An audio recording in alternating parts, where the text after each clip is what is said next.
Окей. Так, Элдар. Пик. Ну ты за них будешь играть, Lost.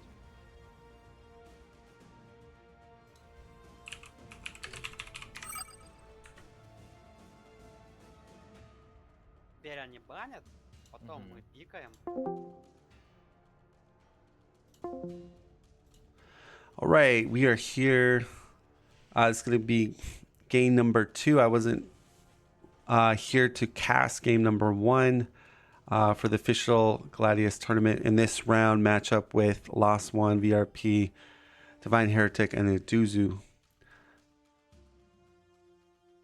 And so they're doing their picking, banning. We've got LostOne picking Drakari. Don't know how they're communicating.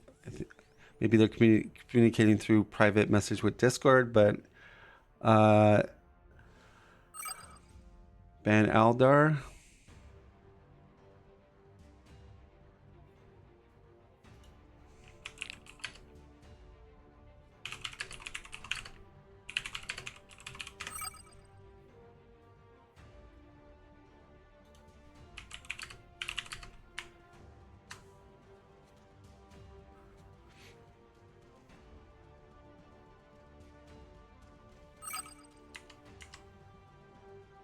Okay.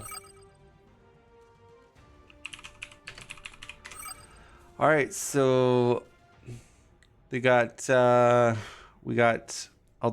and we got Sisters on corresponding teams, so that's very spicy.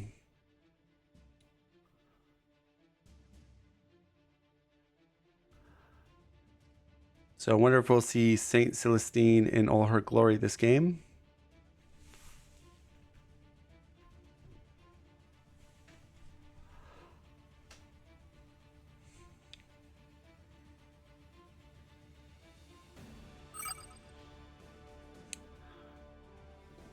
All right, so they pick Admech and they ban Tau.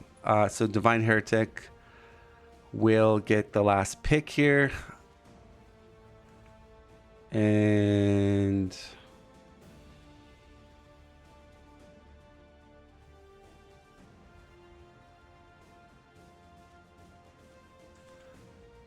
which faction will they go? So we got Sisters. Looks like SM is on the table. Necron's on the table. Tyrannid's on the table. I think they can play Eldar. I mean, Adozu's team, which is DivineHeretic and Adozu, they ban Eldar for the other team. So I know DivineHeretic does play Eldar. I'm not sure what the first ban was from the VRP team. And the VRP LostOne is their Russian team.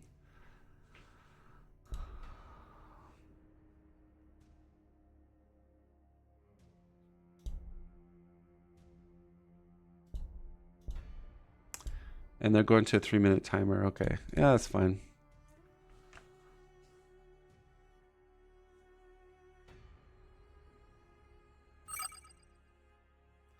Pick Eldar. Okay, so we have... This should be a really interesting game.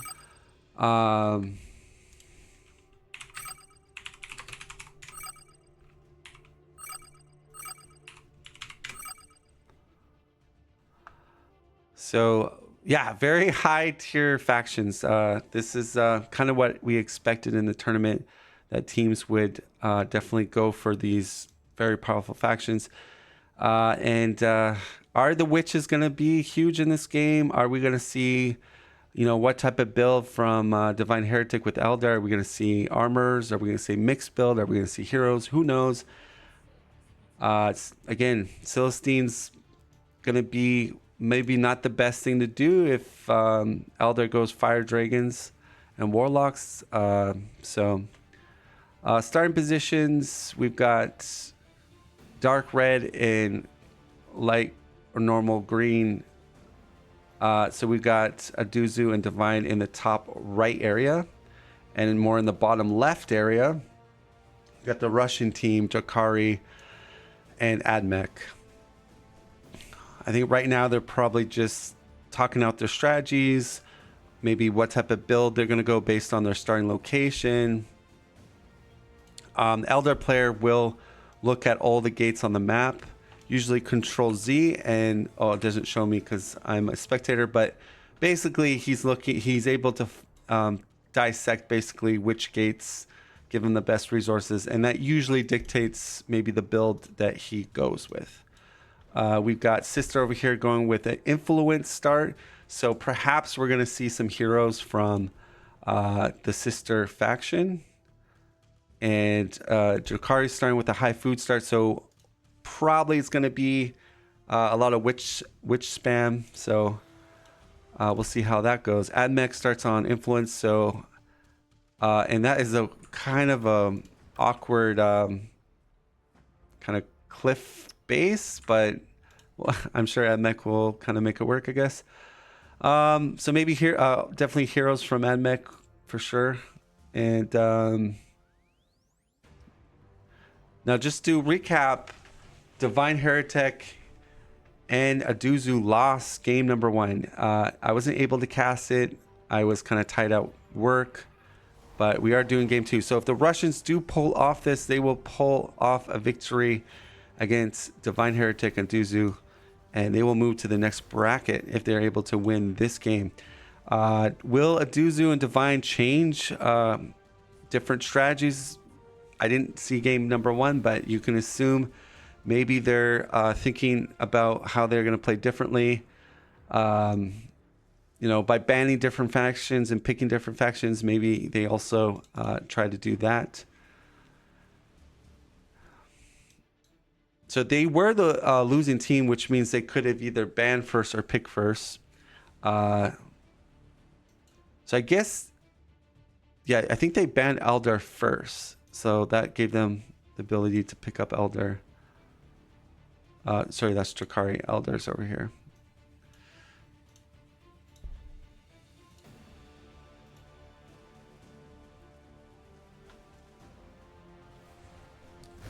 So a lot of wildlife on the map. You can take a look at that. The robots are located over here. And I'm trying to see if there's more. Okay. So we do got a nice cluster in the middle. And if Admech can get to them, it can basically... All right, we have a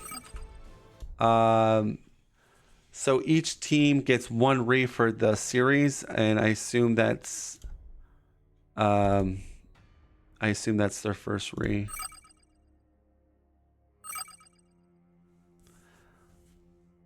All right, and that was I wasn't paying attention. Was that Adozu's team? Anyways, so yeah, you have till turn 6, which what the turn 6 is basically is you need to scout around your spawn. So if you see you have a lot of water, cliffs. Now here's the scary part. The team that asked for the re, you know, sometimes you get a worse RNG, right? So it's always a gamble. Jakari got a skull altar, so that's kind of a high influence, which is nice. We've got power kind of start, and that's a forest for Divine. The big thing I will say, as an Elder main, I play Elder a lot. They like having special resources, and unfortunately for Divine, he has a whole bunch of like non-influence outposts. And why is this bad? Is because to put up your 2 expansions, it requires quite a lot of influence. It's 45 influence on the first sort of expansion. Second expansion is 95, or it's 90 or 95. It's something like pretty high.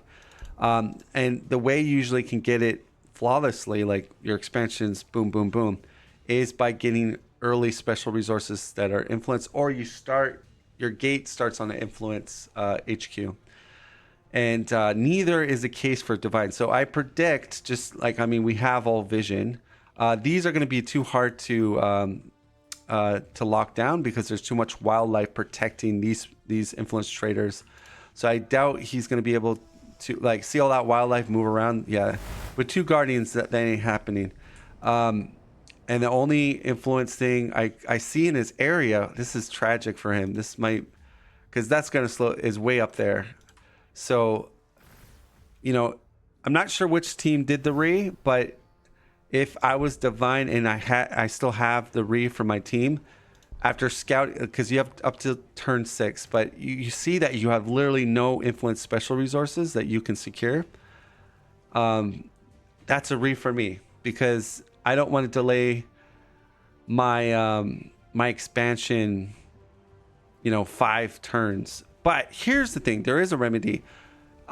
You could build an influence building to compensate for that. Now, because you're picking up a lot of other non-influence special resources, it might allow you just to get away with 1 ore. Okay, if he does an early ore and then an influence building, that would guarantee him, as long as he's able to hold on to a couple of these ore special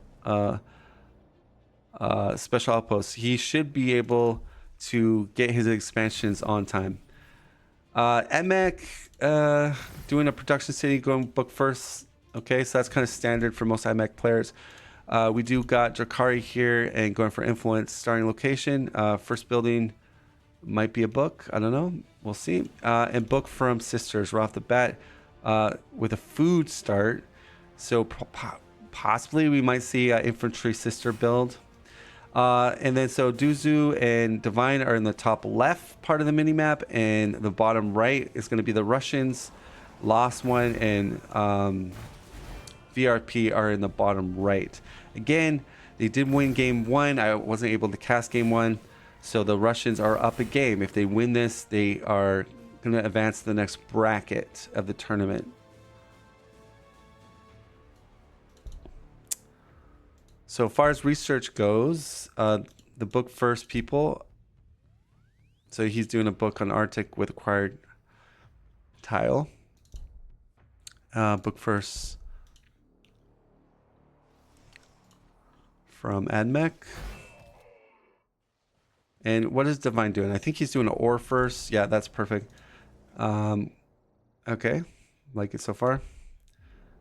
Guardian is Overwatch by hitting the gate. So here's the thing, and this is kind of sweaty. Okay, the elder player has a tech path on tech 1 of their tech path.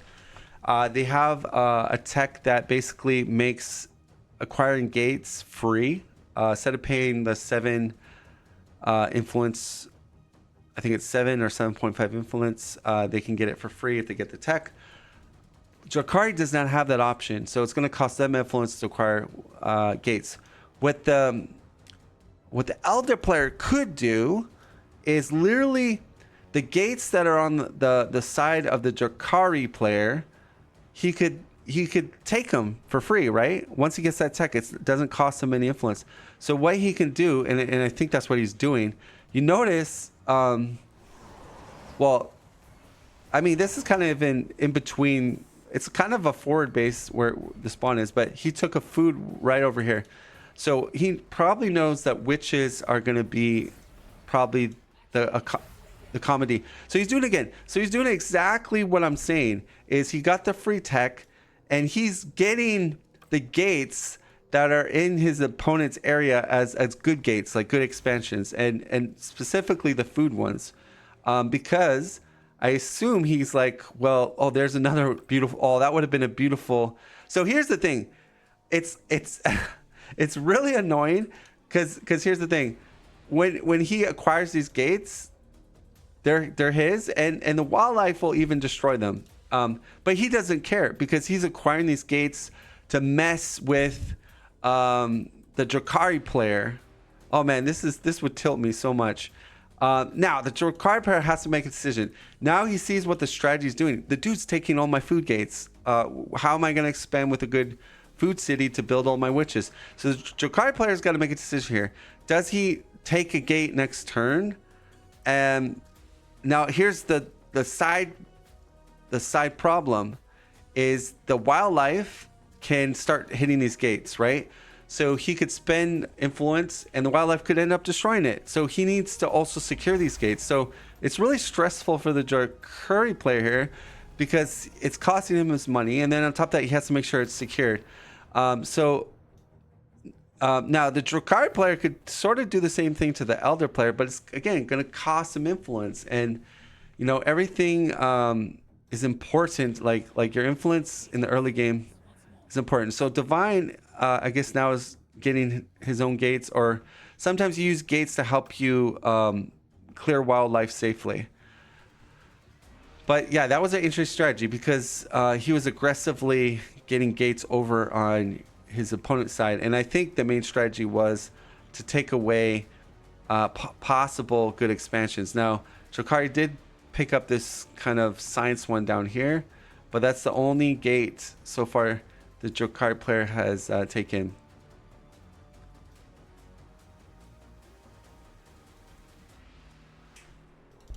Let's look at the builds here.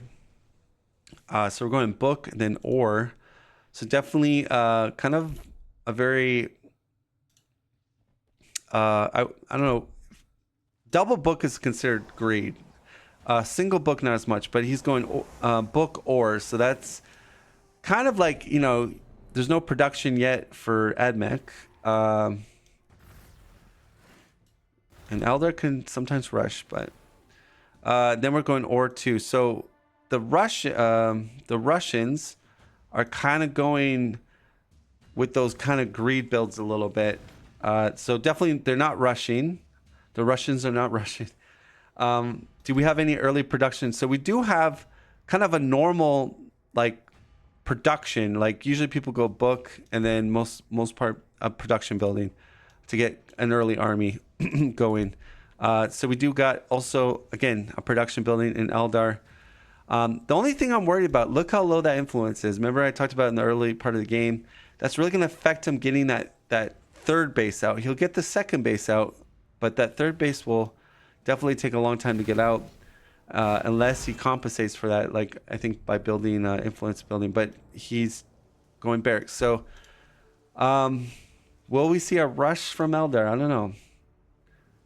So it looks like the Battle Sisters are engaging. So this is a great teamwork here. You use your tankier units such as like SS Marine Tacticals or Sisters. They're a little more tankier, beefier with higher armor than say these flimsy Guardians with 4. The Guardians are your glass cannons. They annihilate stuff. So have your tankier Sisters or your gate zone out and take the hits, and then your Guardians come in and finish. So helps you clear wildlife a lot quicker. So that's a pro strategy that they're using.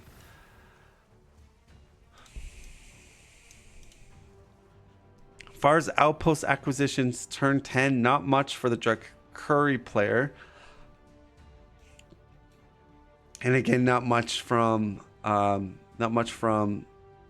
Admech player. So the Russians are a little bit slower compared to the Eldar and the Sisters. They have much more outposts. Now, getting early outposts do matter a lot in the game. They help you get a nice solid economy out, especially if you're trying to produce an early army. And we're seeing a building that produces heroes, hospitallers as well. So this is our expansion plus heroes. So that's going to go down for Sisters. And we're going for another tile acquisition.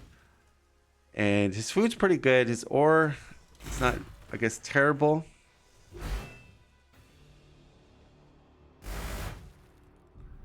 There is a lot of wildlife in the map. We got a couple bastions. Robots in the middle, like oh no, wait. This is a new map. The first map, there was robots in the middle. So Admech likes robots. There's one robot in the bottom right. It's like a Where's Waldo. We have no robots in the middle, so pretty unfortunate for AdMech.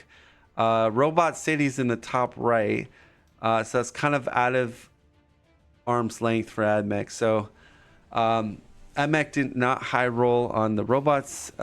If you had robots in the middle, that would have been really nice for AdMech to grab a few robots with their faction ability.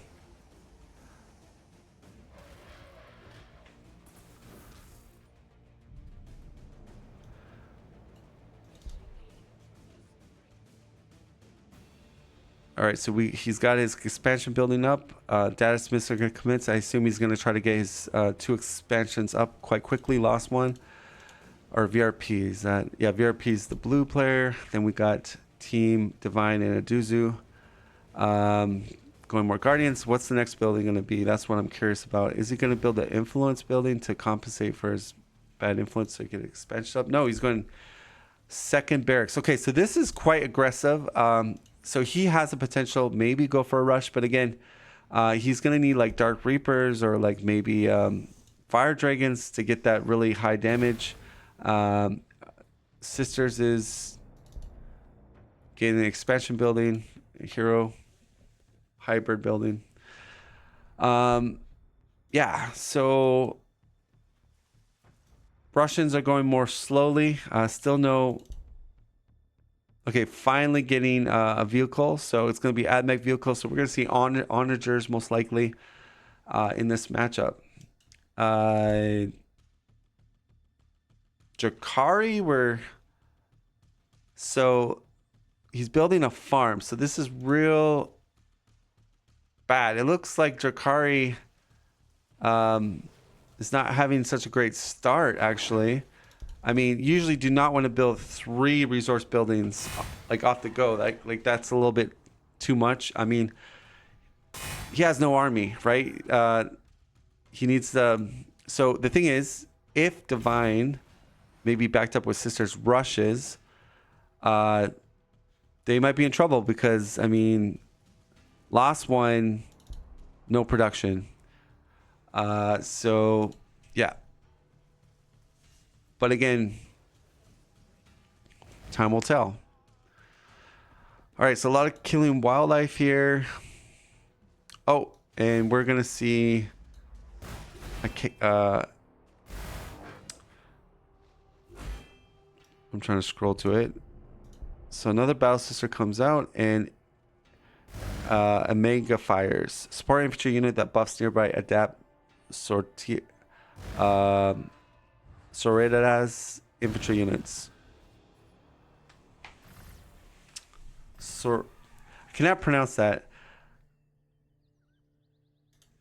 It's been a long day at work. What else are we going here? Data smiths coming online. More guardians, and I assume he's getting grenades because guardians are excellent. Okay, have a good day at work. Love you. Bye. Yep, the grenades are there. So I would say this: any Eldar players that remotely build guardians, you owe it to yourself to get the grenade tech. It is literally, it's amazing. Like it can one-shot a lot of, pretty much one-shots all the chaff units, almost in the game, and it does pretty good damage on even tankier units. Definitely well worth a tier 1 tech for plasma grenades. All right, so you finally got a second city down. The Drakari player lost one. Things are going pretty fast. We're at turn 17. So are we going to start seeing infantry? Okay, so the witches will be coming out, I guess. Research, let's look at the research. Turn 17, we got 25 research from Drakari, only 15 from Sisters, and AdMech 22 and 15. So AdMech is the leader. No, actually Drakari is the leader. Sorry. So the Russians are leading the science race, but they have much smaller armies. Especially LostOne hasn't got this production up, but there's a lot of wildlife between them, so that's going to give them time. Edmec kind of forward expanded a little bit towards the opponents.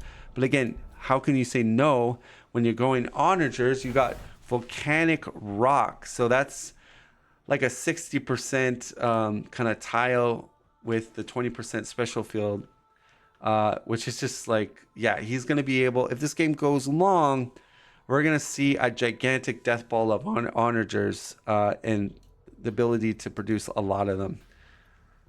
In conjunction with witches, that's going to be a nasty combination of units. Now, don't write off Eldar and Sisters. They have extremely strong units. So I assume we might see Retributors from Sisters maybe. Grenades are being used here to clear wildlife. So here's what I'm talking about. His second city is on time. That wasn't an issue, but it's getting that third city down.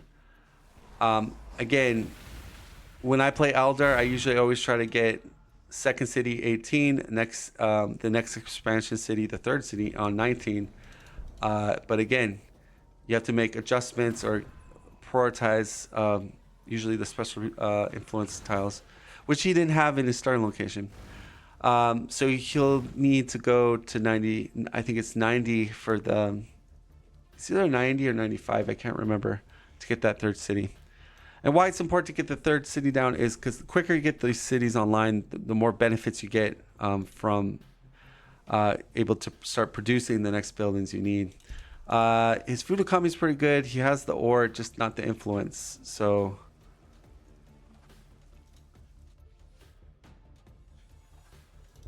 are we going to see a mixed build? Oh, he did build the influence building. Okay, so perfect. But here's the thing. He needed to build that earlier. Like he did ore, barracks, then influence. I would have done ore, barracks, influence, barracks. Because I think if he would have did that, he would be, he would be at the 90 requirement. So he's going to get a late third expand. Doesn't mean he's lost the game, I would say, because of that. But like far as min-max going, it's a little suboptimal. Oh, they do have a robot in the bottom right. So I'm wondering if they'll leave that robot for the data smith to acquire. And you see Sister kind of moving down. Now, these are a really good unit. They protect your army and you do more melee damage. So what that tells me that perhaps we're going to see the Repentas come out. The ones with the power chainsaws. We'll see. Those things do shred a lot of things.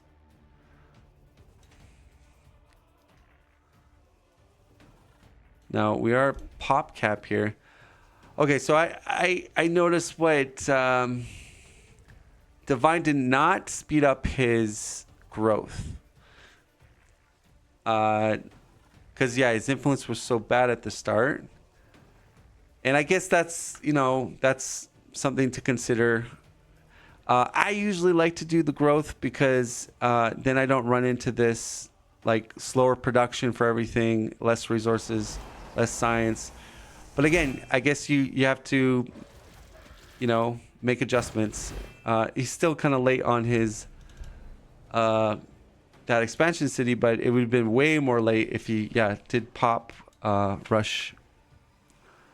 So we are seeing some units here. We're seeing a common hero, which is the Tech Priest Dominus, which will give buffs assumed to his onagers and increase the damage.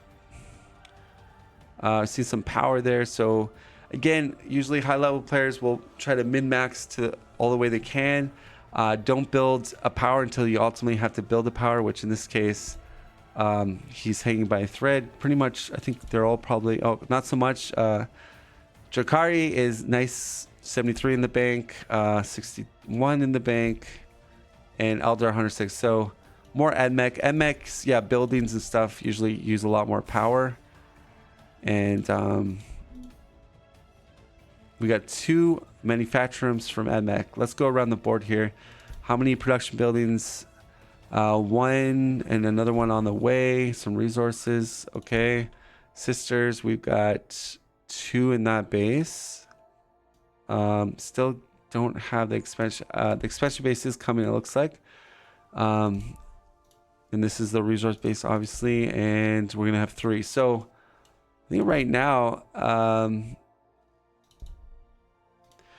yeah, it's not, AdMech is starting to get their production online.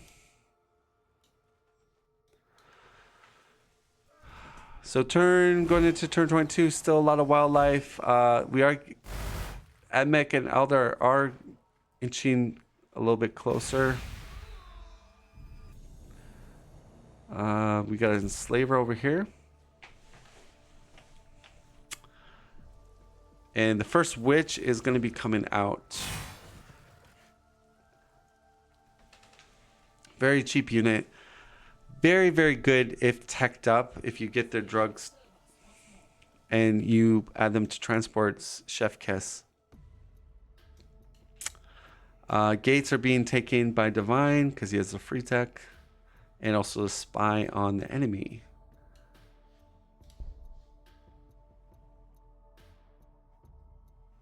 Battle Sisters look so cool, like with their little capes. Definitely look really cool. I like it. If you're wondering, Tescry, hey, my gates don't look that big in my game. I am running. So if you go to Steam Workshop, you can acquire like cosmetic stuff. So I have some texture overhaul kind of packs. So the mod I'm running makes the cities more bigger, like taller, and the gates also more taller. They also for some of the units. They are kind of remodeled a bit, like with different textures and stuff. But yeah, I find like the vanilla, yeah, it's kind of funny. The home HQs are a little bit smaller than the. Well, I think what happened. Oh, you know what it is? The Drakari. Yeah, that's what it is. The Drakari are not patched. I guess in the workshop. Skin that I have, like they haven't patched the Drakari yet, so they still have the tiny gate for the Drakari when they should have the big gate like the Elder do. See how nice and pretty that is. Anyways, they'll probably update the workshop mod that I have, but yeah, it does look kind of funny. Drakari's little tiny gates for their bases compared to the nice big ones. Skull altars look really cool. Yeah, so this game, there's a lot of. It's pretty much single player right now. Teams are fighting over wildlife. Okay, so now we have a next turn sim off, please. So whoever is the host, I'm not. I'm just spectating. We'll do sim turn off, and then it's war 25. You add 2 turns to the current turn. So, first Drakari Witch coming out. Hasn't been drugged yet. I hate fighting Poxwalkers. I'll tell you, if you ever play with me, I always complain. But they look really cool, though. Like, look at those guys with their little hammers and stuff. But yeah, they just take forever. They slow you down so much. And you want to be, basically in the early game, you want to kill wildlife, secure your outposts, and reap the benefits. When Poxwalkers arrive, I swear, they take forever to kill. And sometimes they run back somewhere. And I swear that they respawn themselves or something. They do something weird. Because I always feel like they come back.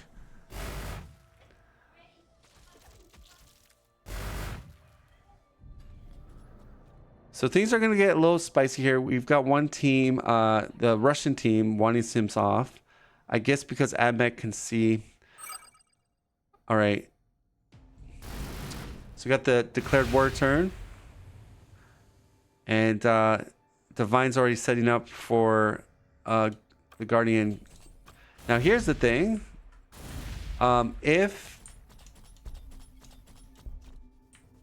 it doesn't give that information. I want to see how much damage do they do to the chickens, because if they don't do a lot, he can eat the Overwatch and then go in with his... But these both these infantry are range 1 units, so it's kind of like one has to take a bunch of damage. Now, admech can heal their units, so if it doesn't kill, they just, with a tech, a data smith, just heal up their infantry. So we got a 2 base Drakari so far, 2 base admech, 2 base sisters, and finally we've got the 3rd base down at turn 24. We're seeing...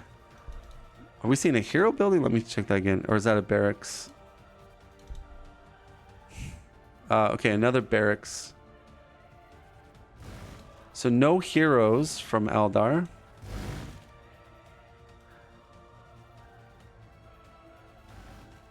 And the Dominus Tech Priest is almost out. Seeing more Hospitalers and Witches from the Drakari player. Sisters come. Adozu's moving his sister unit to help out DivineHeretic.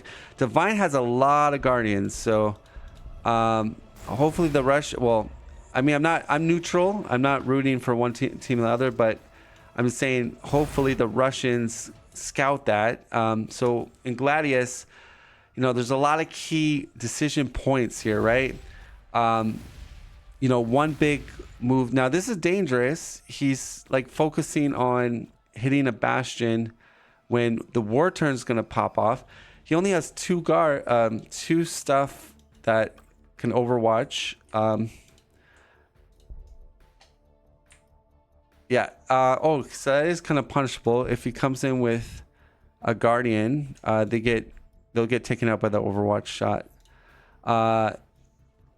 And that's where like either Rangers, Reapers, or he needs something, or a hero even. I like to go the Angel. If you move the Angel here, Angel would take with armor. Angel would take that, but you would not have an Angel at turn 25. I usually get my Angel out at turn 30, 31. But that's what I like using the Angel for, is they can jump, move here, eat the Overwatch, and then the Guardians come in and just kill.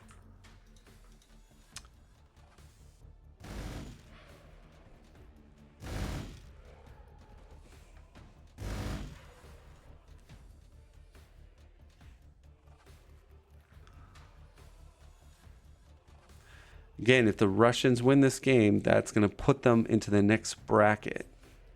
So a lot riding on here. Adozu and Divine have to be very smart, make good decisions. We can see the fog of war. Basically, everything's hidden. But a lot of players will make assumptions and guess, like, yeah, I know you're waiting in this forest area because I know your territory is in this direction, or they, you know, see wildlife getting killed or whatnot. What Adozu has much, or sorry, Divine has much better insight. He does see a buildup of troops there, so obviously he can make an assumption that the army is sort of behind this area. Well, actually, sorry, I stand corrected. When he had a unit at this forest line, he could see that there was 2 units here. These are in the fog of war now, because you have sight of 3. All right, so you got these Pokwalkers that just decided to join the party. Like, hey man, you didn't invite me, which is kind of awkward. It's like you have a battle, kind of guns on both sides looking at each other, and then some third party group just like comes right in the middle of it. It's kind of like a Western where they're like doing the draw thing and they're looking at each other in a circle, and then just some random person like joins the showdown. Like you were invited, bro. Okay. Adozu is kind of still farming. There's a bastion there. Does he have melta weapons? Not yet. Are we seeing any new units? Retributors, there you go.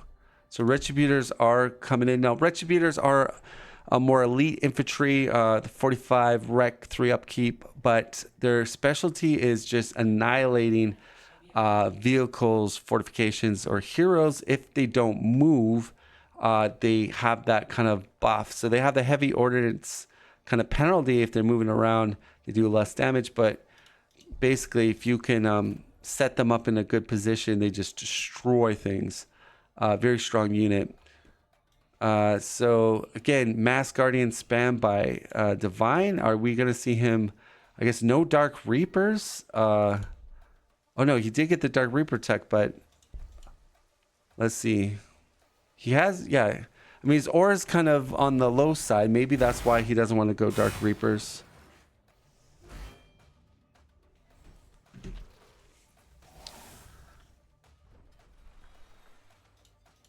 All right. Oh, transport vehicle coming out. Okay, I love to see this. So I'm definitely an advocate for transport vehicles. And that's going to work great for the witches. So again, his teammates going more into infantry.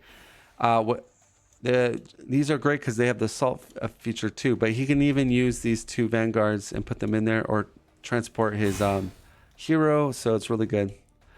Gives your hero like an escape button if things go bad. You can just, if it's behind the hero, just go in there and run away. First witch is sort of coming in. I assume it's going to go into the transport. And does he have scan? How was he able to see that unit? I'm curious. Oh, did he use... Oh, he used... Okay, he used his ability from the hero to scan a radius. That's on a 3-turn cooldown. So he... if we go here, he scanned this spot, which revealed these 3 units. So very, very good play there. Now, this is the scary part, though. The Guardians do quite a bit of damage. So here's the thing. If one of these units dies, most likely that will send a chain reaction of being shattered. Or yeah, I think it's shattered and then broken. Let me see. Shaken. Sorry, I'm using the wrong word. So if one dies, it'll put them in the yellow, most likely. Now, he is putting up vanguards to kind of compensate that they used their shots already. But the wireweed, yeah, is definitely going to help him here. So, again, maybe he should have waited for that, because if you could get that, the witch in there plus the transport. But again, we'll see what Divine does. Divine has the Reaper. Oh, okay, this is going to be a big turn for Divine. He has that first kill shot. He can put it in the forest right there and shoot one of the Iron Striders. And then I think he just has to get a Guardian here. And then he kills the Iron Strider. But, okay, Divine's going to be more cautious. And he's going to go more into the thick of cover. So again, he didn't lose any troops. He just got a damaged troop, which is inside the base healing. Okay, so be more conservative. Again, if the AdMech pushes. Now, here's the thing, though. You got to ask yourself, can AdMech even siege Elder's base? I don't think so. So really, there's no point, I think, of pushing into his base if you're not going to siege it. But maybe to push them off and get more map control, perhaps. Sisters, Adozu is coming in with the Sisters here to reinforce. Again, the witches are slowly trying to get there. Are we going to see vehicles over? Yeah, we are going to see some vehicles with the witches. Perfect. But I think at this point, especially if AdMech pushes, I think the Russian players are quite smart. I don't think they're going to make that sort of mistake. But yeah, if they were to push into here, they would definitely get slaughtered by just the mass amount of Guardians, and they have a Dark Reaper too. So Dark Reaper's really good. Oh, the damage level was taken, so that's unfortunate. He needs to... yeah, he needs to protect that.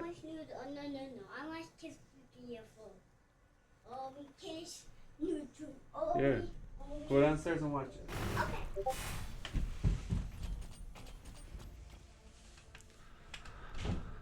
All right, so things are popping off. Things are getting a little hot. We'll see what happens if we get a first engagement.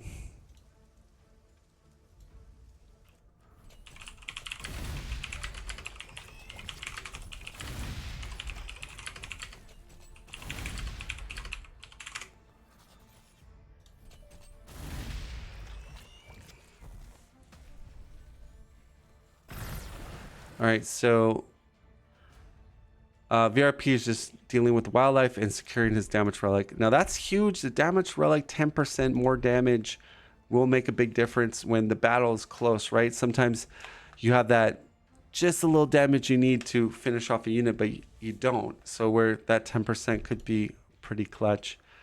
Now, there is no rules, and maybe I should have been more...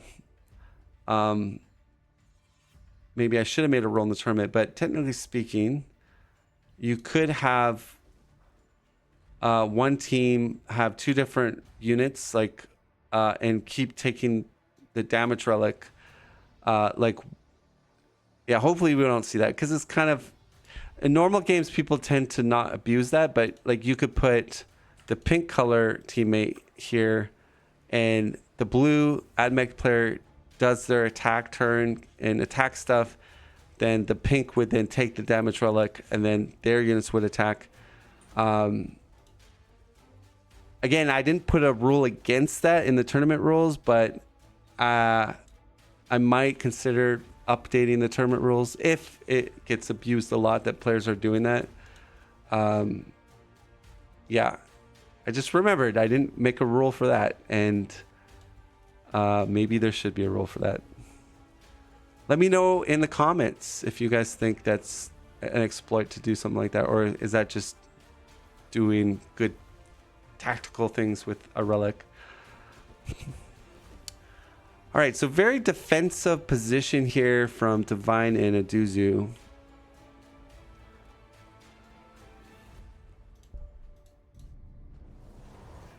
So we're getting close to turn 30.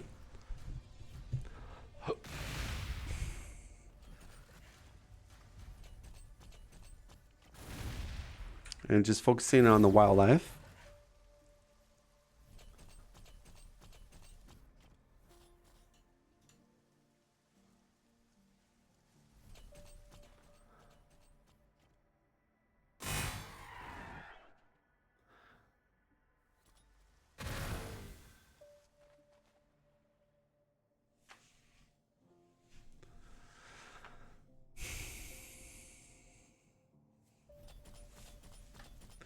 Now, AdMech is getting kind of close to the forces of Adozu and Divine.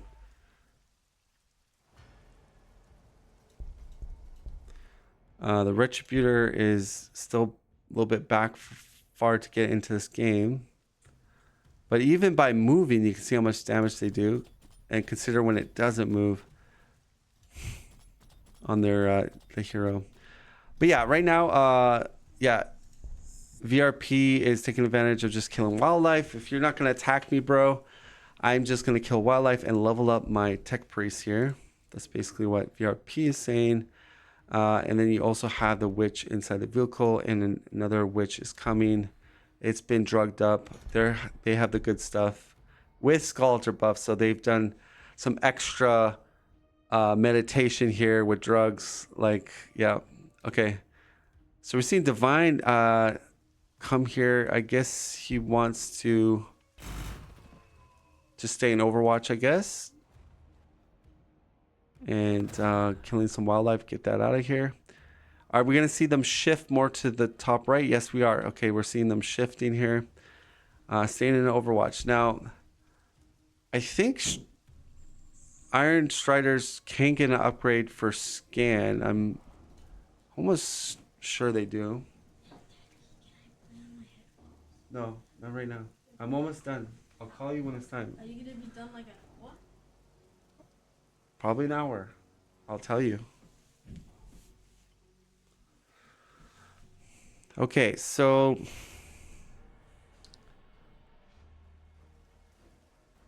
I mean, what I'm trying to say is there could be a battle here popping off pretty soon here. It'll be a question is fight or flight, basically. And this is the kind of the hard part in Gladius is, do I try to alpha strike? Do I set up for a counterattack? I think in my game 1 of my tournament, I kind of explained sort of what those terms mean. But when you get more into Gladius, there's a lot of maneuvers you can do to try to win your battles. And right now we got a strong defensive line, possible counterattack, possible if the blue player VRP stays in this position. I mean, there is wire weed though, but what I'm saying is if they get into a good position, they could do a counterattack here. The Adozu Divine team.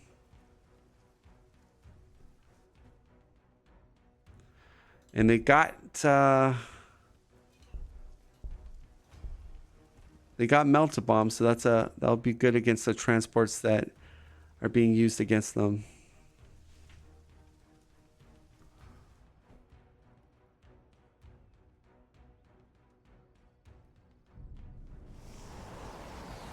So a lot of wildlife still on the map. That's quite normal when you have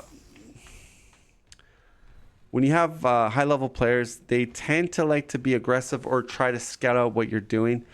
If you're just busy killing wildlife in the part of the map, that leaves you also open for you to get attacked at your home base. Okay, so we do see some big aggression there, taking out the wildlife. Now, do they have the feel no pain? They do, but they're in the open. So Guardians do decent damage to the witches here. So he did do his ability. He does see the units here. So that's a little scary. Now, I assume what the Russians will do, they'll create an Overwatch kind of force maybe to protect the hero and try to protect the witches the best they can. But I think the witches are going to be probably killed this turn. And then the question is, does VRP run away or stay and fight this fight? He needs data smiths to heal his troops, though. I don't see any data smiths. Maybe, yeah, they're not coming.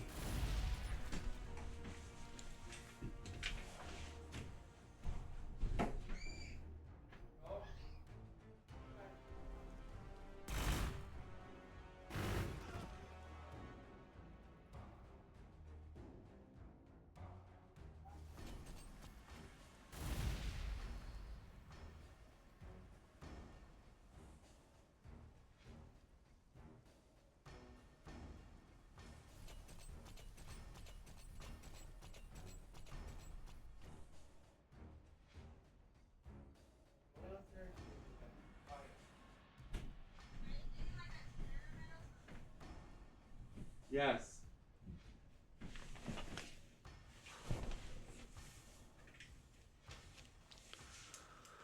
All right. Just telling my kids if they could play downstairs because they make a lot of noise upstairs. All right.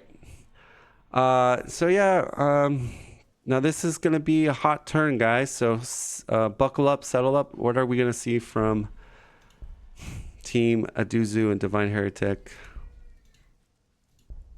All right, so this is what they see with their line of sight. So just make note, the things that are more in the shadow, that's fog of war, which means they do not see those units physically. So they do see the Striders because they shot, and do see a Vanguard. Now you got the wire weed that really is getting in their way. I noticed they played on 3-minute turns accumulated, which is fine because I think both teams agreed to it. But the official tournament rules are like 2 minutes. But again, if both teams agree to the time, oh, melts a bomb in the face. There goes the transport. And then, so already really strong counterattack already. We got grenades coming. And that destroyed a lot of models. Now, I assume we're going to just see... Oof. Okay, using the healers, perfect. Yeah, very strong play by Sisters. And is he going to go for the witch goes down?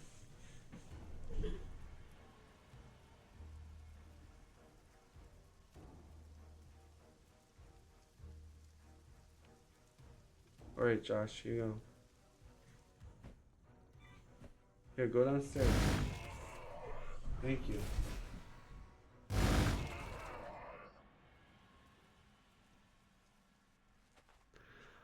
All right. Sorry, I'm being distracted. My 4-year-old came in here. He wanted me to put his kid's YouTube on. Okay. So yeah, they did a lot of damage here. Now, you can see how the AdMech player is... I always say shattered. It's not shattered. It's shaken, I believe. Gotta use the right terminology here. Shaken. Okay, yellow shaken. So that means reduce accuracy, less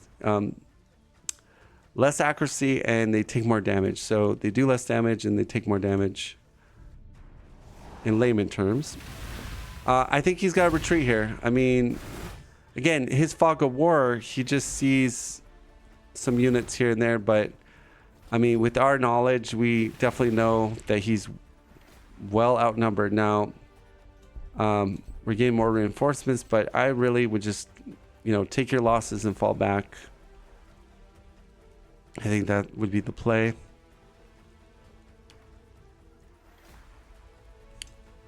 Sister's been fortified with Tale of the Stoic. We got Tech Priests buying a bunch of survival items, but remember that Retributor's coming in hot. So, and then another Retributor. So I don't think, yes, the armor's going to help, but against the Retributors, not a whole lot. Those things are kind of like, they don't care. So we are seeing a stand your ground here by the Iron Striders, which is okay. So here's the thing though. You kill one Guardian. Remember, you just saw Sisters melt a bomb your freaking transport. Maybe not the greatest play to stay and fight this. You've seen melt a bomb, you lost the transport. Yes, you killed a Guardian, but these Striders could be very susceptible. Now, if he uses his hero to zone, maybe. But again, his armor doesn't kick in until next turn because it's on a cooldown. He just bought it. And then plus his hero could get zoned. They could just move and zone the hero, so the hero is kind of stuck. And again, those Retributors come in, that hero's... Okay, so he does exactly what I was saying. He's going to zone for the Iron Striders so he doesn't get Melted Bomb. But... Okay, I mean, I see what he's trying to do, but I'm just... The danger of this play is they might get overwhelmed, right? I mean, you got to remember, Melted Bombs, I think they one-shot the Striders, I think, with good morale, but I could be wrong.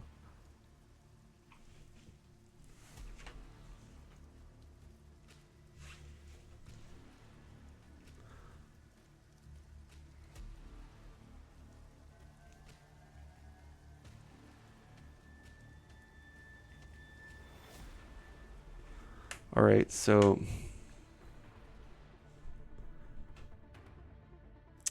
see what Adozu does. So far this is turning to be a really interesting game. A lot of crucial decision making here, and we're not seeing the Drakari player take advantage of the gate warp, and we do have a gate over here, but for pretty much he's got a lot of influence, so I'm not sure if he's saving up for heroes, but I mean, I don't play Drakari that much, but I almost wonder why not. They're going to be this aggressive. Why not use your gate to get troops a little bit quicker? All right, we see some buffs going down. So the Stoic, he's going to use the Dominus, just a one-shot. Perfect. Nice play by Adozu there. So using the correct units to counter chaff, or the standard units, or chaff units as I like to call them. So now we got the zoner here. Now,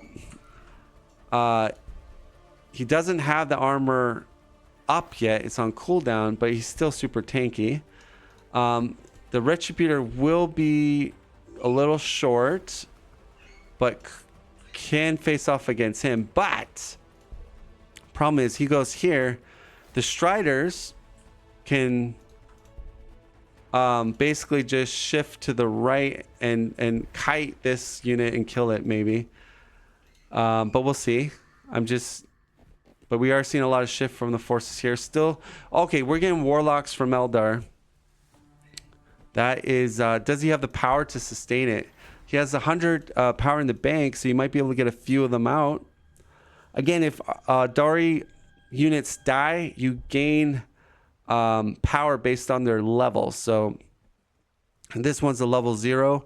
You gain 3 energy when it dies. So in a way, you could do these bonsai charges as long as you're killing the opponent. Yes, you lose some guardians, but like if you're killing just as many, at least you're getting power back, and then you can kind of recycle that into another warlock. So it's the circle of life, right? All right, so pretty ballsy move there. Use the tech priests. The retributors were not in position to punish that, but now they will be. So here's a question: is he?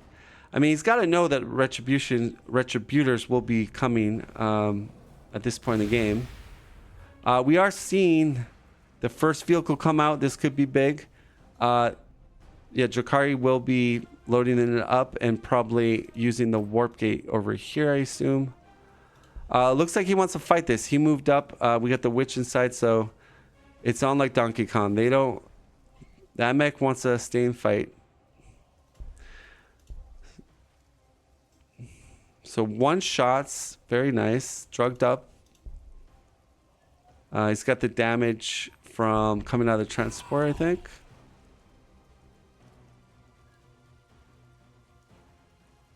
Wow. Witches are really powerful.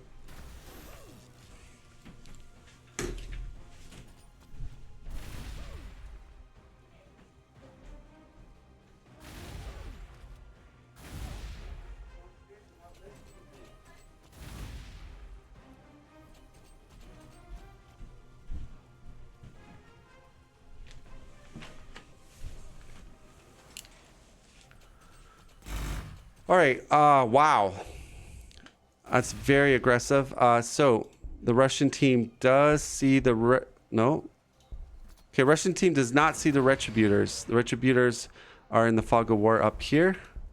All right, so that could give them a false sense of security.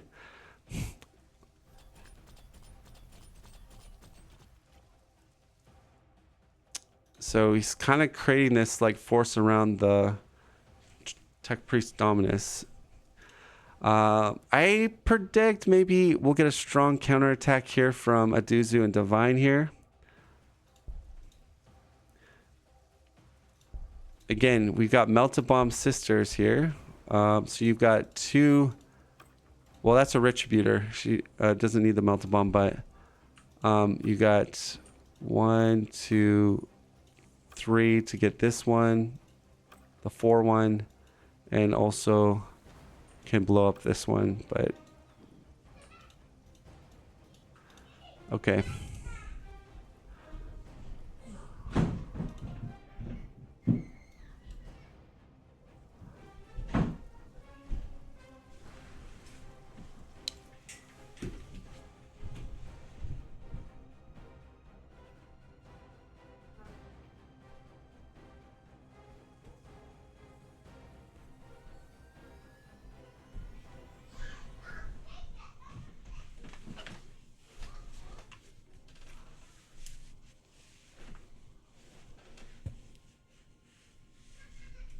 All right, so it is now time for the Adozu and Divine team to go to work here. So we've got Battle Sisters coming in. Remember, they can be healed when they move up. So taking Overwatch fire as long as there's 1 model left isn't terrible. Boom, first Multipalm goes down. And this was, I was kind of saying that I'm surprised AdMech, AdMech kind of knows. Get a heal from the Hospitalers, which is grenaded, boom. All right, so I definitely think the This is definitely going very well for Divine and Adozu.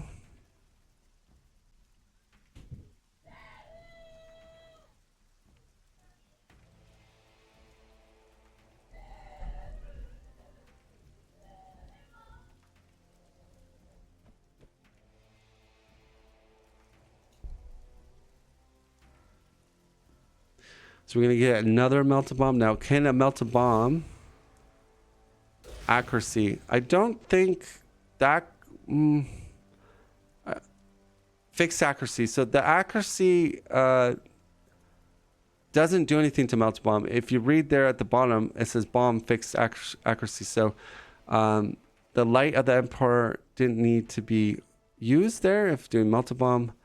I think if they're shaken or broken, I think a melted bomb does most likely kill them, although that's a level 4. So the higher the level your units are, more HP, more damage you have with the unit.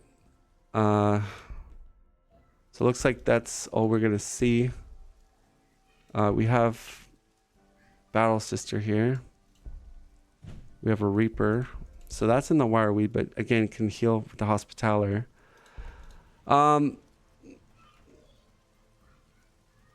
Definitely think Edmech should get out of there.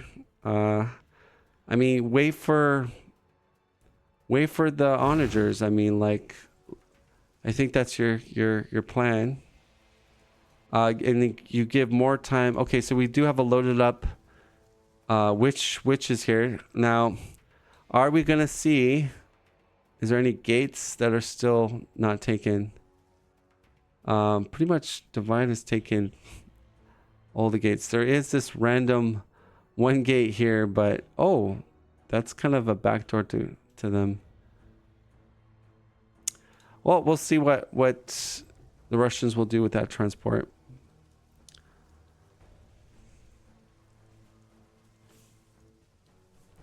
Now each team has a battle pause. What a battle pause is, you can declare it in chat and get a pause during your battle as long as you need to finish it. So you each get 1 battle pause per game. We haven't seen that, although they did bump the timer to 3 minutes accumulated.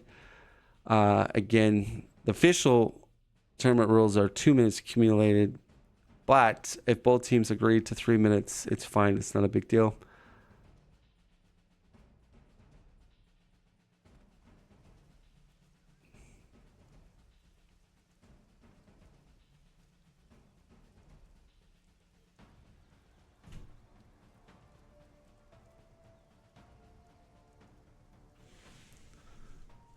And we'll see how this plays out.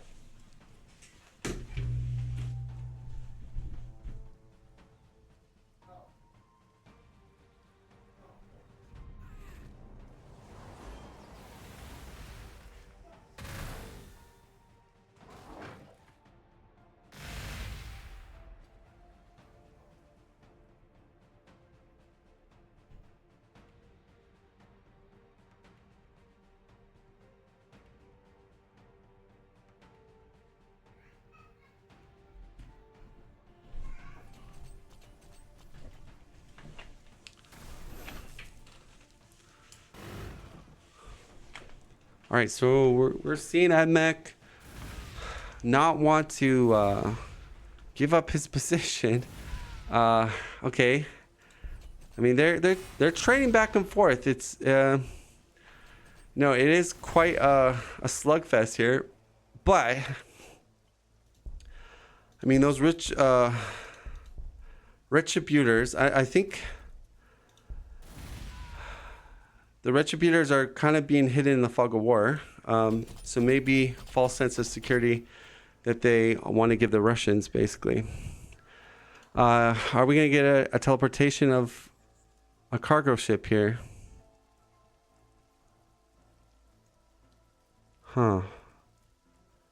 It looks like we're going to get... All right. He activated this gate. It's a summon gate. So he used his sort of edict or his special ability, and that had to use a lot of influence. So here we go, guys. That's gonna be gated. So I guess he's gonna place it in the forest here, perhaps, or maybe back here. Forest will hide it. Okay, puts it on to the outpost. Okay, so they obviously want to do a counterattack. That's what it looks like. And this gate only lasts for 3 turns. So if things get real bad, you need to make a decision whether to teleport back within 3 turns or you're stuck.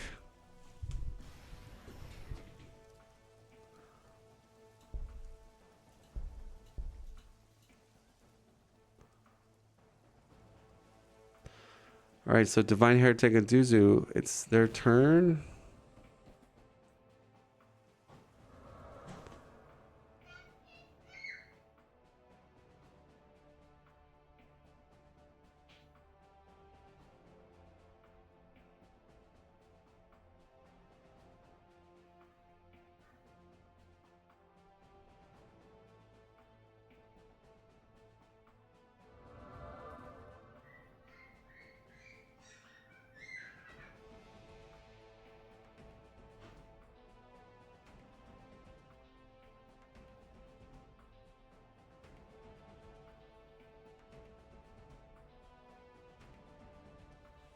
All right, so I think they're just calculating things out here, figuring out how they want to go about in this engagement.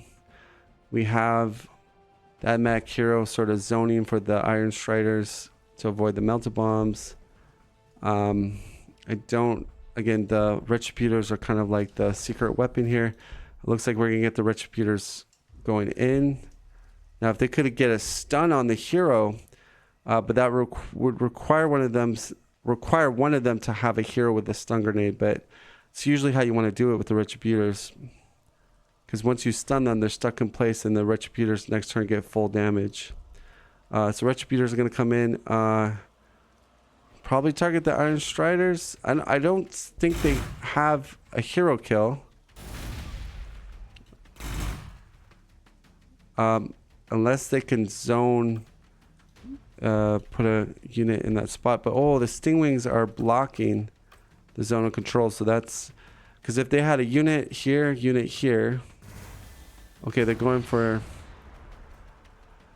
But one thing I don't understand is why. Okay, there's a Data Smith. I'm saying the Data Smith can heal your hero. But we finally got one coming, which can heal this guy too. Battle Sister is shaken. We got a melted bomb on that.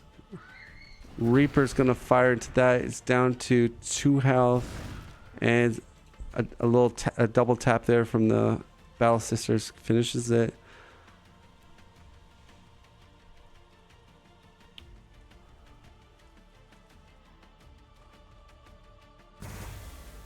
Right. Focusing on the Iron Strider.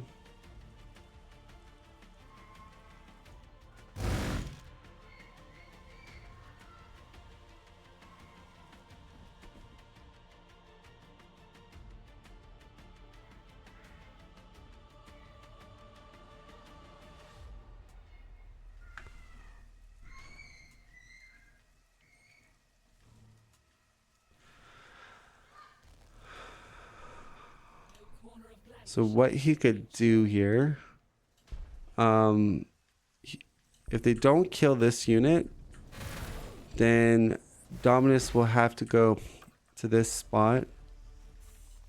The healer has 3 movement, so can't quite get to, unless they kill this guy, then he can move here, and then the healer can go here to heal the hero. But you also have 2 guardians coming down on your flank here, and you have Reapers coming in as well. So pretty hot engagement. They do have the Raider. Now, is this gonna be an upset. Is this gonna be a mega counterattack here? Because that's a lot of firepower here. 3 witches ready to go, drugged up probably. That could delete some units. Gotta see what happens here.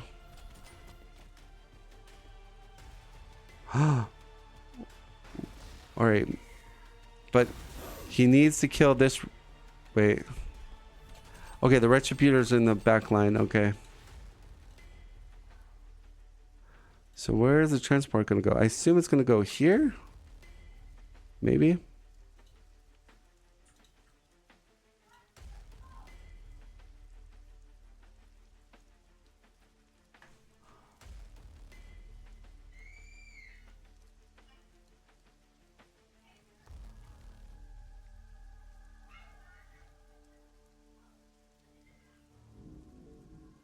All right.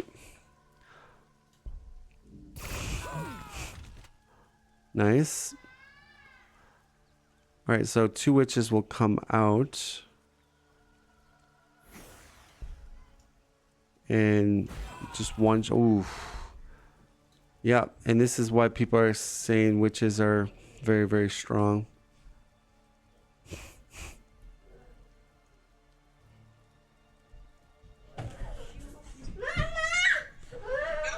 Jerry, I'm trying to cast. Okay,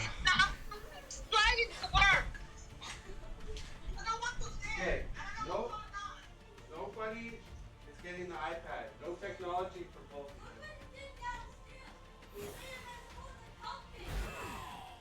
you. No gaming, no nothing. You guys are banned. Go clean it up. Both of you. Clean up the cupcakes.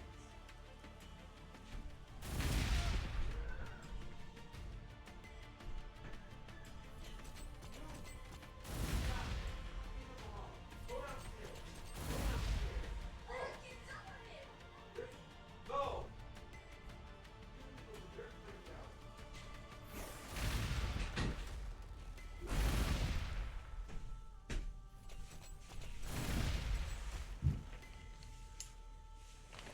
All right, so story of my life. 2 young boys and they can never get along and they're fighting in my house. And it's really hard to do this battle cast when that's going along. So yeah, I try to do my best here, but this is what you guys get basically. Anyways, I did miss a little bit. It looks like the witches came out, killed stuff. I guess they are holding this line.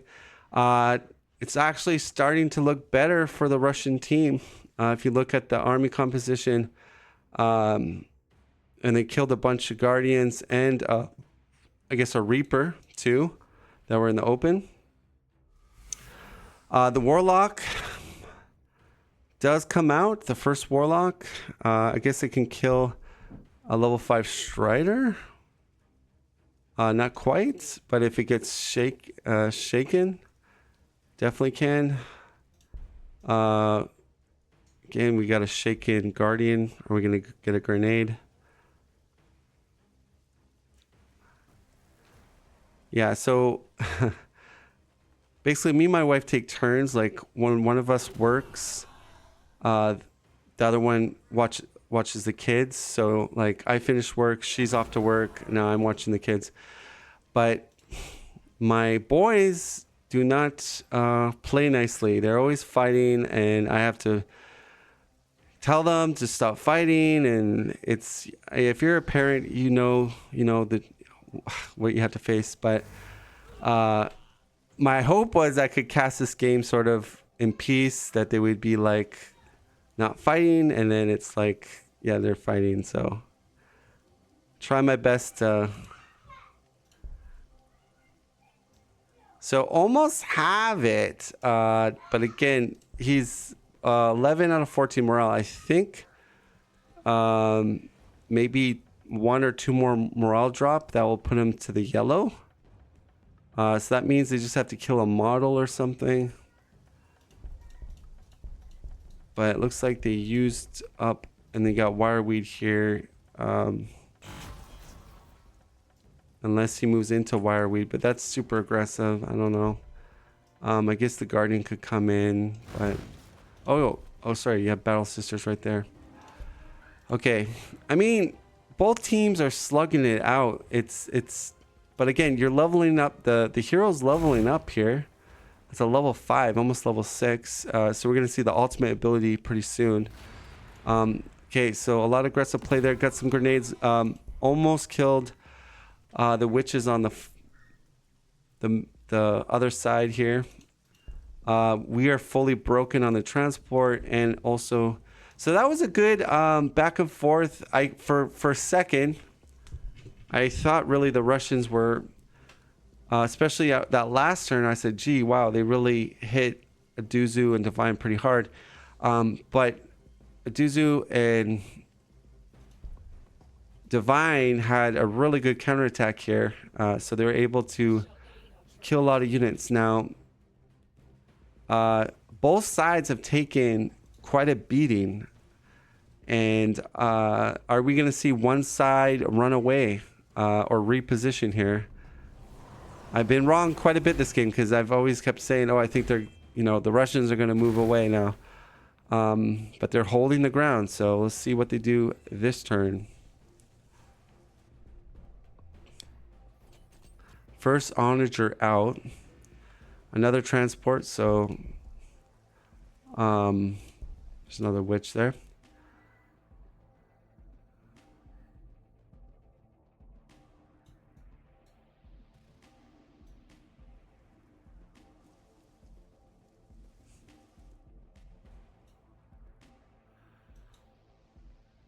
Battle Sister. We got a Candace. Okay, the hero. That's going to be a good support. It's got a debuff, accuracy.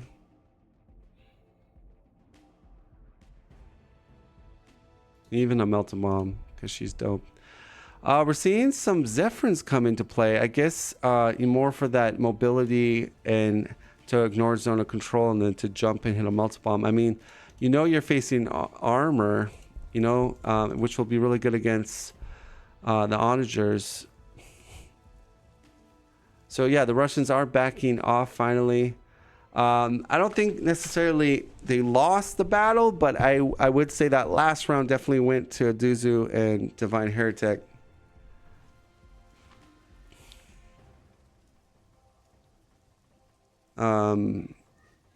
So I guess the play for the Russians now is to regroup, build up those armies, get the higher tech units such as onagers, and I mean, you got a high level, you got a level 5 hero.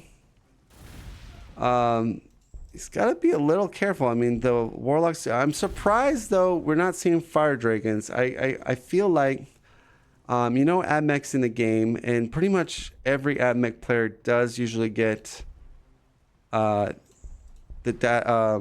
Tech Priest Dominus.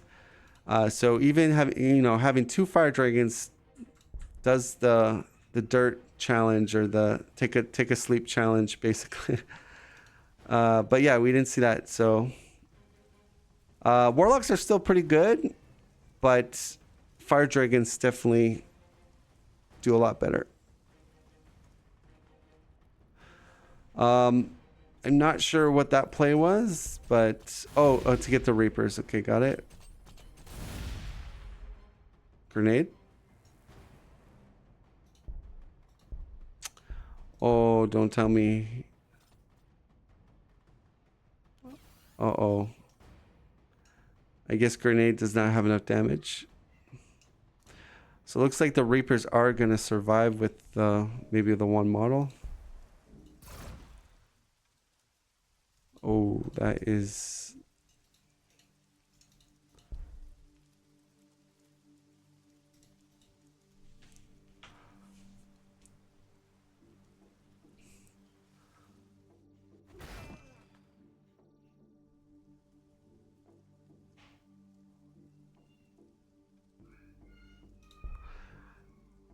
Now, one thing to note, Reapers do not have battle focus.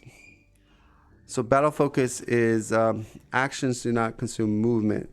What that makes it great, if say this unit was a guardian, battle focus allows them to attack and then move away.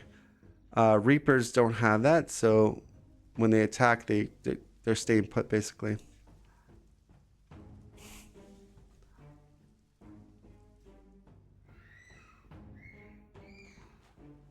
I just want this game to like be over so I can deal with my kids because they're like being so bad right now.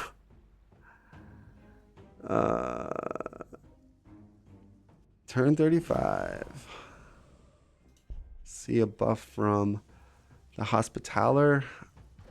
Putting the third city down. Okay, onto an ore.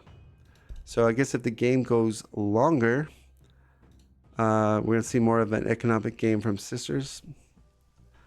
We still have 2 base Adbag and 2 base Drakari, so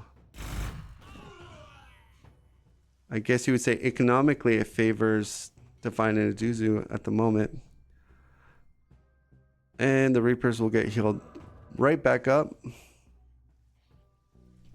So sort of in this matchup, in both faction matchup here, you sort of have to kill the enemy unit, right? Because each team has, well, specifically with the Battle Sisters, with the Hospitallers, each team has the healers, right? The Data Smiths can kind of heal the mech stuff.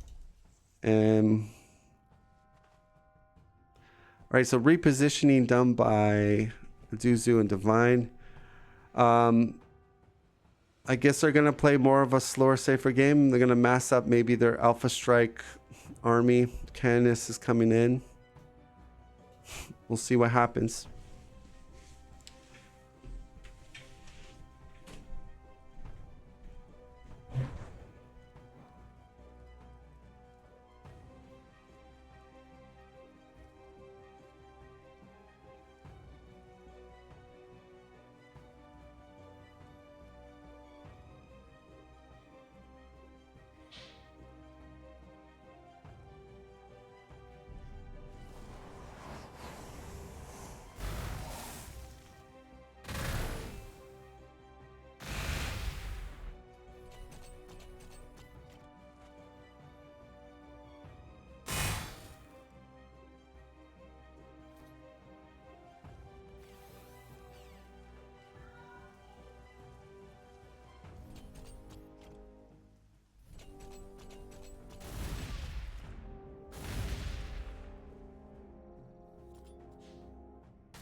All right, so I took a little break there, just get some water. So yeah, we're sort of in the Cold War phase of the game, I think. Or there's been a declaration of a ceasefire, I guess, between 2 factions. But it's funny how this whole entire engagement for these battles have been in this area, you know. I mean, definitely a strong position for Divine Adozu with all the force and all that. acting as cover.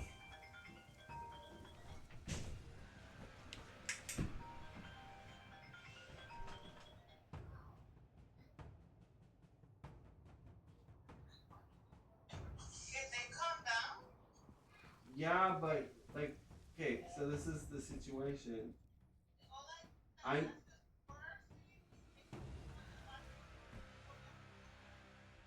Yeah, I'll deal with Joshua. He's been a bad boy. Don't worry. I just right now I'm doing a tournament cast. I'm casting a tournament game.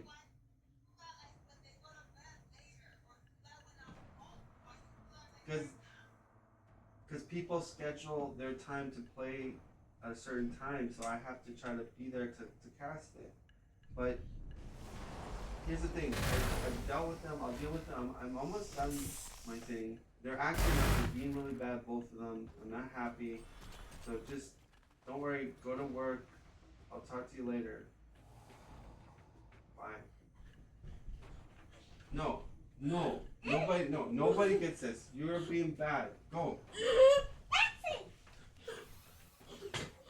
Joshi, go to. You're gonna get time out. You've been a bad boy. You've been a bad boy.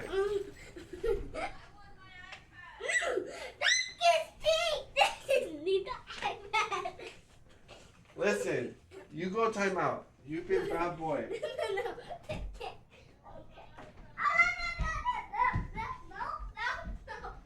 Go downstairs. No, you guys get this later. Go downstairs.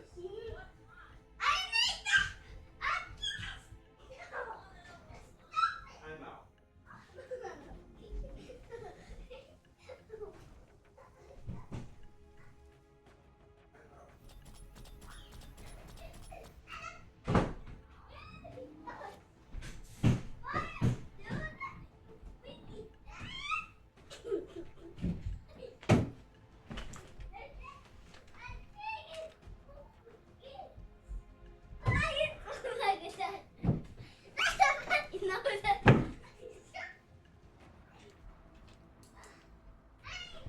All right, good thing nothing is happening right now.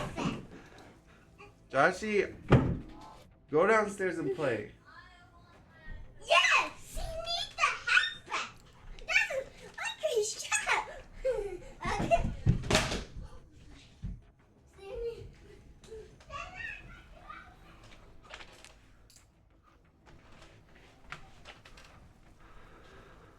Okay. Yes, I love my life. All right, back to Gladius. This is my wife calls me. She goes, "Oh, why can't you do this later at night when they're sleeping?" I'm like, you don't understand. I'm trying to cast a tournament game, where players they live in different parts of the world, and they're trying to pick a time that they can play together. I sort of, I got to try to do my best to work with their time because, so anyways, this has been a tough cast. Yeah, I mean, my kids, I think we'll be good now, but, it's just hard to cast this game when I'm in and out of the game constantly. But I'm trying to do my best. I'm sure people in the comments will say, I feel your pain. I have kids too.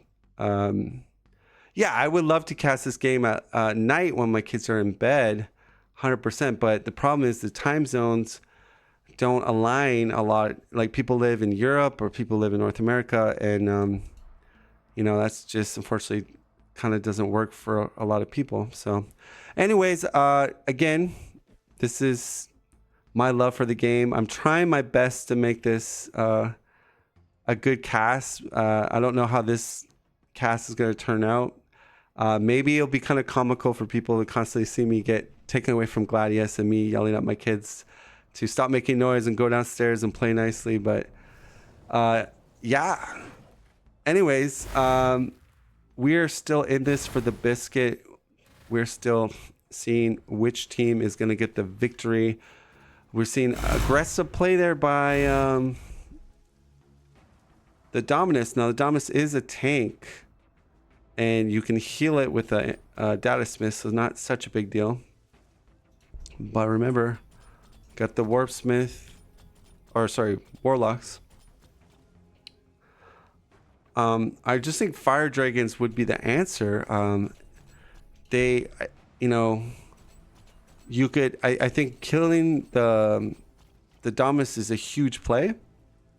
Eliminates that zone of protection basically to get at your weaker units, and you know, they don't really have. I mean, Retributors can do it. So the way, if I was playing Sisters, I'd buy a stun grenade, say on the Canoness, and stun, move my Retributors within the range 2.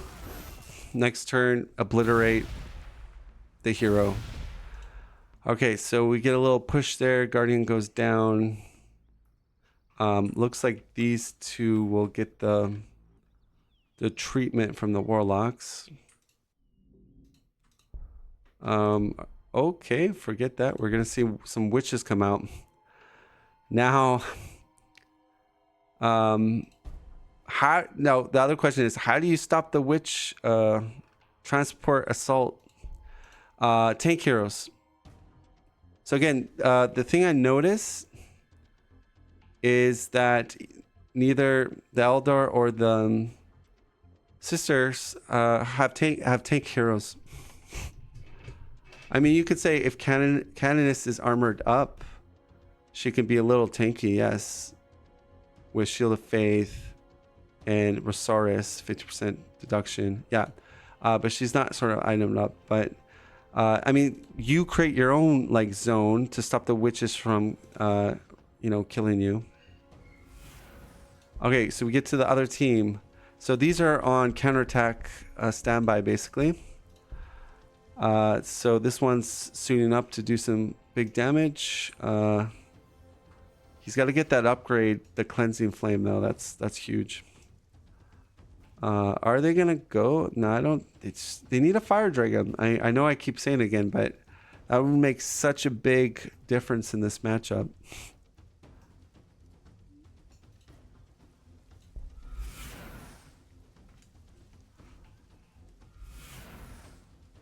All right, powering up. We are going to play the Warlock soundtrack.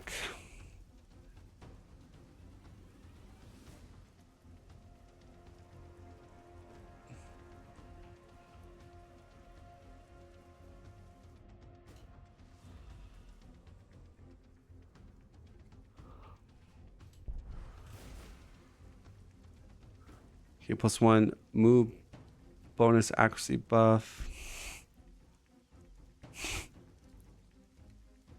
More accuracy buff.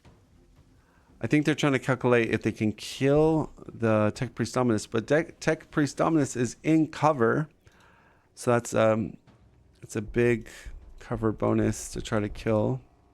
We have an Overwatch Iron Strider right here, but that's not a big deal because the other team has Hospitalers.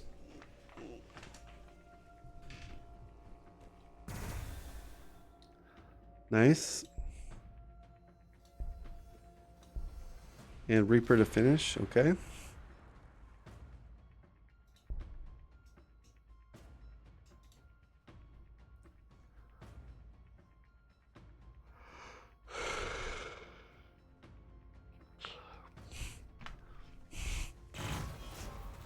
All right, we have Shaken on a couple back units.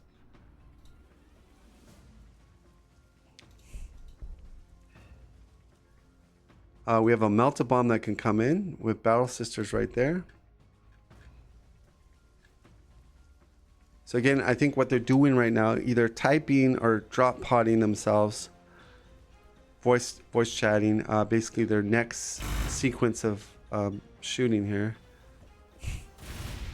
Yep, Melt-A-Bomb coming in on the Iron Strider. Should be enough. I mean, 18 health, Shaken. Ooh, okay, not quite. but Battle Sister could go onto Wireweed. Kill it, I guess. Yep. That'll be the play. Oh. Oh! Misplay. So what he did... Yeah, I mean, that was a that was a nice Overwatch attack. But he had moved here but clicked an all in one go. And instead of just moving and then waiting for Overwatch... because maybe he could have healed, right? Does he have a Hospitaller? No, it's moved already. Okay, so that's really unfortunate. That would have been nice. That would have hit the morale. Now, the one mistake, the facepalm mistake Divine did, he used his hammer but didn't attack. So that's, yeah, definitely a misplay by Divine there, because now it's on cooldown, loses out on damage there. Unless Cleansing Flame is up, comes down next turn, that's, you know, pretty bad. So we're gonna see a counterattack by the Jakari and the transports. This should do a lot of damage. I mean, Jakaris are no joke. So I guess the Retributors would be my ideal target, and it's gonna go for the Warlocks. All right, that did a big shaking on the army. Yeah, that's going to get sniped. Okay, so this is looking pretty bad for Adozu and Divine. Again, these are very good players on both sides. And, I mean, if you look at all the battles that sort of happened during this game, and the game's still going, they've all been fairly close. A lot of back and forth, good trades here on both sides. Not a consecutive flat out victory for either side, but I would say the Russians seem to be winning more the attrition battle than the other side. I mean, the thing is, you gotta remember, the onagers are starting to pile through. Remember, we talked about that really high ore base that I said in the beginning. If you look at AdMech, definitely has the ore to support this huge army. Onagers are 60, and he's getting 46 upkeep. So production-wise, he's got 4 armories. They cost 36 to produce. So he's either doing 1 a turn or 2 a turn. I meant 1 a turn onager, or every 2 turns an onager.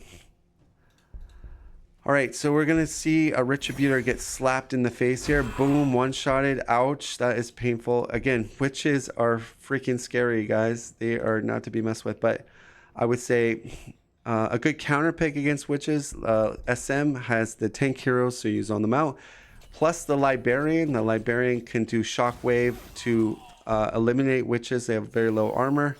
If you get Shockwave level 3, it's pretty much all the witches are dead, basically. If it's unleveled, Combat Simulate can boost it a little bit more, or Conceal Weapon. Another transport coming out. So again, this is looking pretty bad. The thing is, if witches get to the fortifications, the HQs, they can use Haywire Grenade, which is pretty dumb. It ignores armor against vehicles and fortifications. So basically the 6 armor doesn't exist, and then, you know, it's doing a lot of attacks. 1.3 times 6, so that damage definitely adds up. All right, so really good offense from the Russians here. Adozu.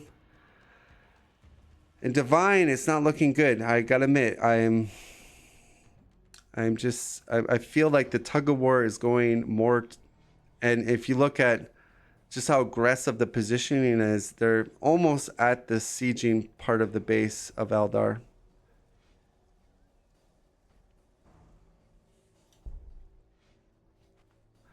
Okay, we've got a Warlock coming. We got a level 6 Tech Priest.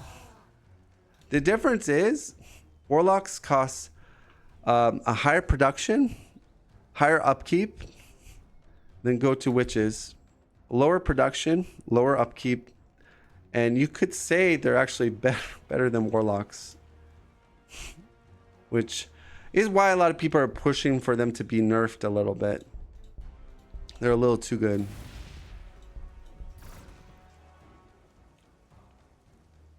All right, so that's not good. You got to shake in with lower models here. The hospitalers are going to come over, I believe, to heal them.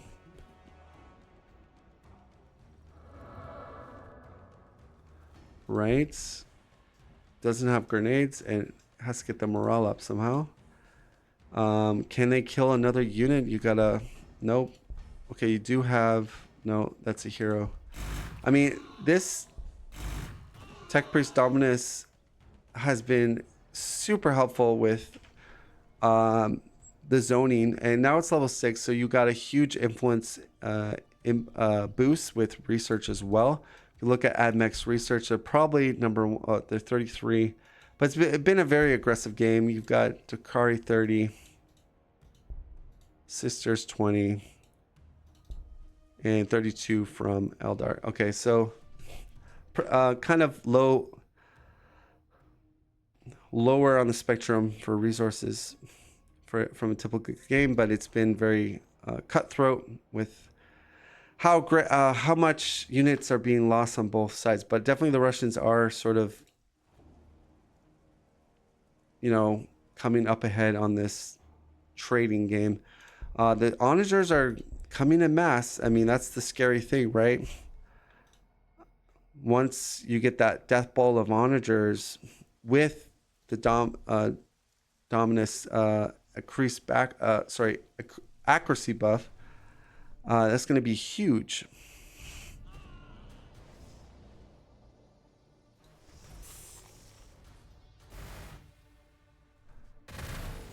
And another cool thing is, check this out. This is a very good team composition. AdMech with a Drakari.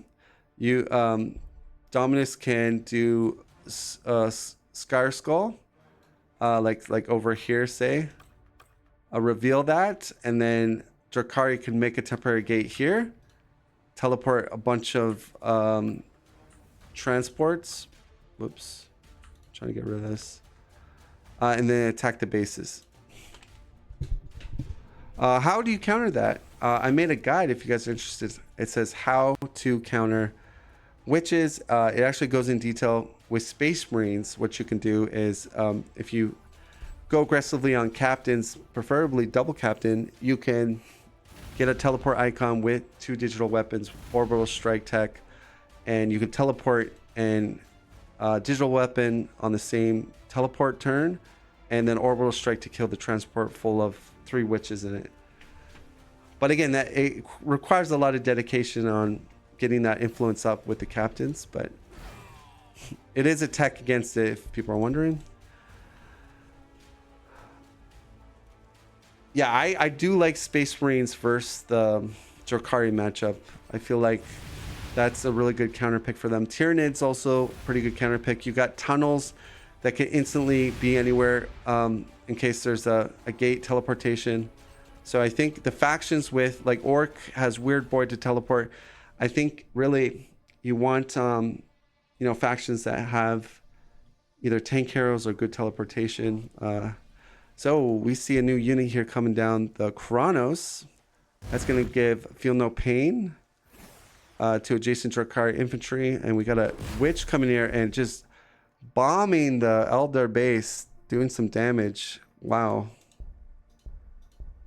Everything's been demoralized except for the Retributors over here. Of course, you have the Warlocks with Cleansing Flame, should be able to deal with it.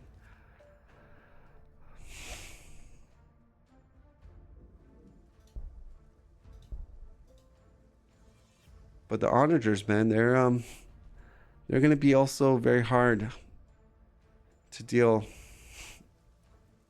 Like I say, Fire Dragons would have been such an amazing unit in this matchup. Not only could they kill the level 6 hero, they could also kill these Onagers, kill the battle striders, the iron striders, sorry, kill the transports, right? So, which warlocks are good, don't get me wrong, but I think in this type of matchup, the fire dragons would have been way more useful. And not to say you don't go fire dragons and warlocks, but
yeah, it looks like Adozu and Divine are barely holding on here. What makes it so difficult is that you have that constant stream of reinforcements from that Adalri player. The Drakari player, sorry. Then we got a Retributor going out here, but will probably be taken out by a witch or something. Although the witches are kind of all gone. Oh, going for a melta bomb.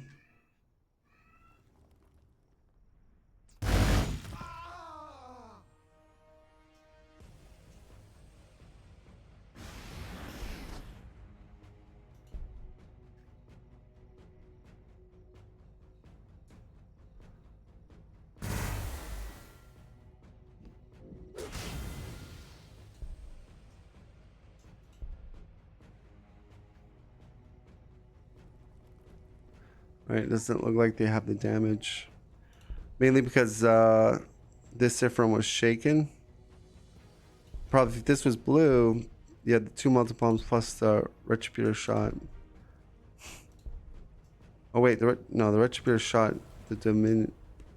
Okay, Canis buff. Does that make a difference? No, I don't think so, because Melta Bomb is fixed accuracy, so rendering. I'm gonna go for the witches, okay.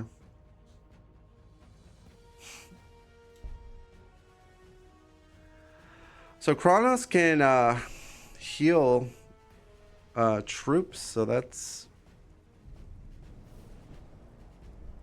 but it has to do an attack though. So there is kind of a, has to attack first and it can heal the,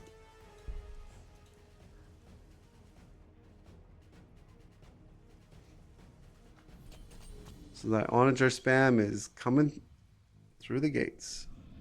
All right, here we go. And it does attack. Now it can heal the witches. And magic. And grenade destroyed.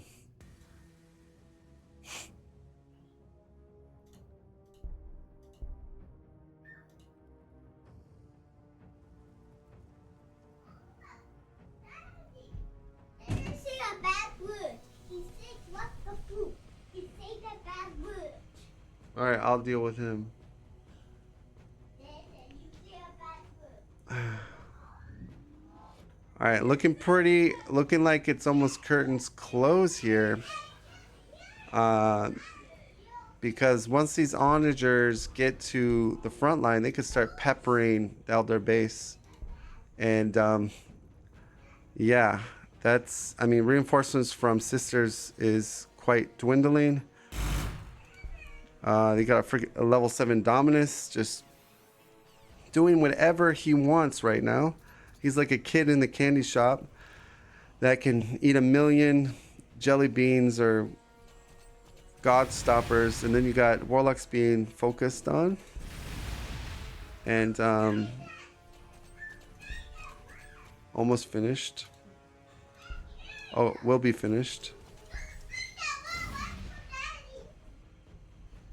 You say another word again. Tell him to be good. Dad, don't say bad word. Be good. Oh gosh. Well, I just want to say that I think each team played very well. My only analyst was that I think Fire Dragons would have been a more ideal pick. I like to do mixed build with Eldar. I like to get the Wave Serpents by like turn 37-ish. And I think, you know, having Wave Serpents gives you more flexibility. If you have Fire Dragons in the Wave Serpents, even more killing potential. Again, usually 2 Fire Dragons will end a Dominus's life, even with armor on. And I think killing the Dominus would have been a big turning point that would then eliminate the Zoner, which would have gave more flexibility. The other thing I would like to see from Adozu and Divine was maybe some tank heroes. The Angel, perhaps, with a vest and armor, could at least zone out the witches, you know. And then you have Saint Celestine also on the sister side, and she could definitely zone. And also, you could put digital weapons on her and try to jump and find these transports, right? So she jumps digital weapon. Digital weapons are free action, so you can kind of be like a transport hunter with. Of course, I know that costs a lot of influence, but I'm just saying. Certain things I think would have helped. I mean, because if the other team was like, no, oh, we lost because Drakari's just OP. Yes, Drakari is very good, I think, but at the same token, I think there's certain units that could have helped them in this matchup.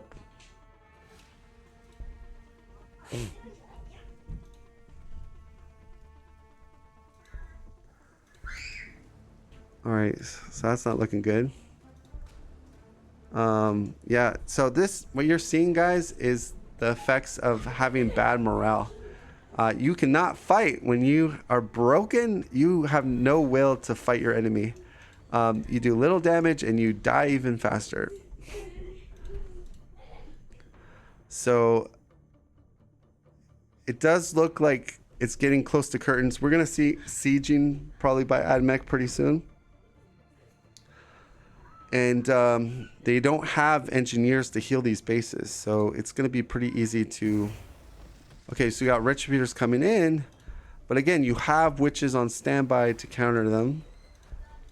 So that's, you know, you trade a unit, but then you get a unit traded. So it, you know, enemy team doesn't mind. Again, the onager count is just growing and growing, and we're just seeing more onagers. Like I said, this is heaven on earth for Admech right here, and they're just going to constantly produce out of four armories constantly. We got 2 barracks only out of sisters, which another 2. Okay, so you got 4. I was going to say at turn 40, that's an, you know, 4 armories is pretty good. 5 or 6 is even better. We got 3 barracks from Eldar and another 2, so we got a total of 5 from Eldar. So like far as production goes, every team is producing fairly well.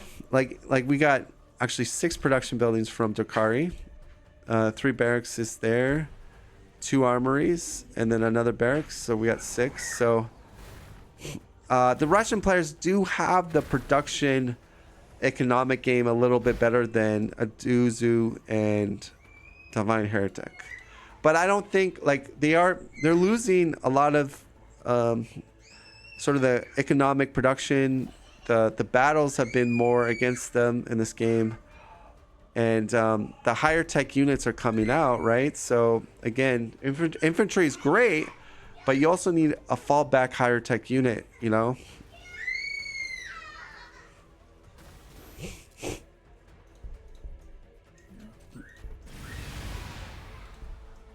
Can they actually buff?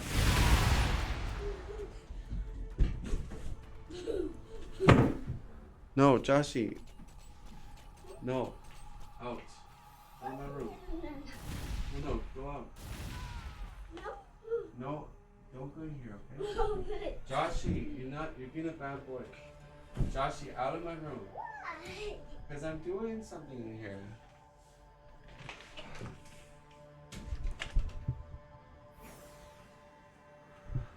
All right, so I expect maybe I expect a GG probably pretty soon, because if you look, there's not much army left over, and they're at the enemy is at the gates right now. Joshi, no, do not play here. Joshi, go play out there with David. No, Joshi. Okay. Joshi wants to be in here.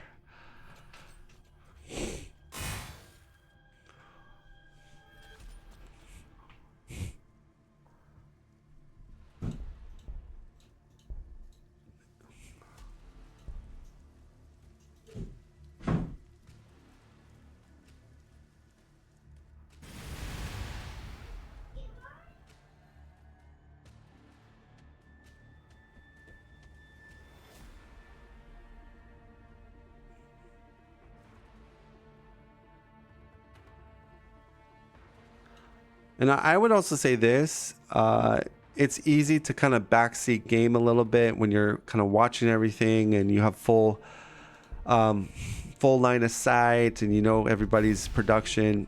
So I don't want to make it like, oh, Adozu and Divine don't know what they're doing. I'm just obviously analyzing things that I see, like as far as matchups goes, that would help in this particular matchup. I think both teams, like I said, have really given us a great game. A lot of back and forth, a lot of smart, tactical positioning on both sides. But I think the Russians sort of won the rock, scissors, paper matchup. And like I said, the production is a little bit better on the Russian team. Like I said, I would love to see a stun grenade. Like you had those retributors, why not put a stun grenade on Canonus? Stun, try to get Dominus in the open, stun, and then line up your retributors and then push the army forward, and then the following turn obliterate, or better yet, go fire dragons. 2 fire dragons kill Dominus, right? And that's a huge, it's a big investment. Dominus isn't cheap. He's 120-30 plus all these items, and take away the zoner, right? And the healer, he can heal, and he has the scribe, and he does more damage for the range team with the Iron Striders and the. So I think really that's a big factor why they had a difficult time dealing with this army composition. Now,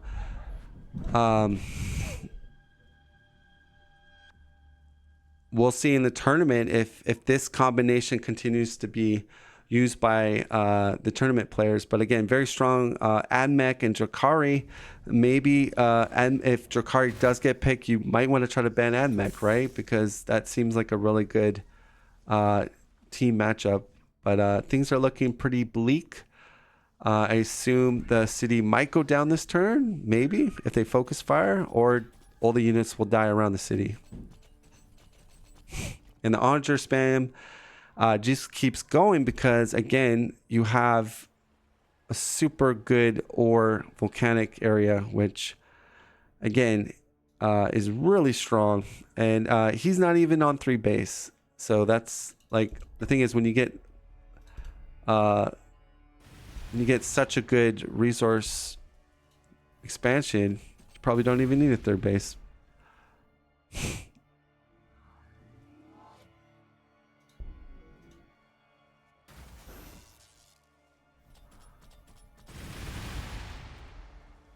So we have a broken base there. Okay, game focus fire, but Dominus has moved, so got the accuracy buff there. Big 14 damage there. Almost got it down.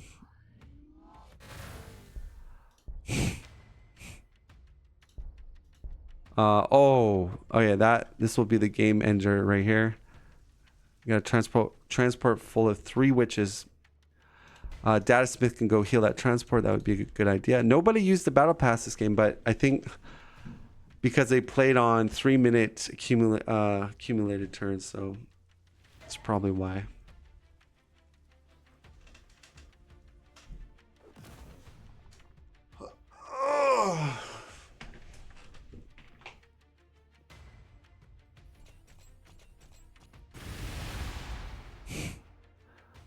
I guess the next question is, Dazgrai, why don't you think Adozu and Divine cannot come back at this point? Basically because I'm omniscient at this point. I have full view of everything, and judging by the production, judging by that there's the onagers have been unmolested this whole time. So the more onagers he gets, the more devastating the death ball becomes. And like I said, the infantry reinforcements is dwindling, and that's basically it. They would need a miracle to come back at this point. Like, and I don't see the miracle. I don't see it. But again, I think they played very well. I think we got, at least this game, we got to see some pretty intense battles, but at the same time we saw the destructive nature of Admech and Drakari, and the consequences of maybe not getting the correct sort of unit in this matchup, which I believe is a Fire Dragon. Let me know in the comments if you agree with me, but I think that would have definitely helped them on the Iron Striders and also the Dominus for sure.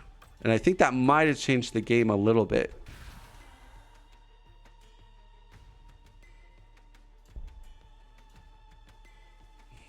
So I think either this turn or next turn we might get a GG.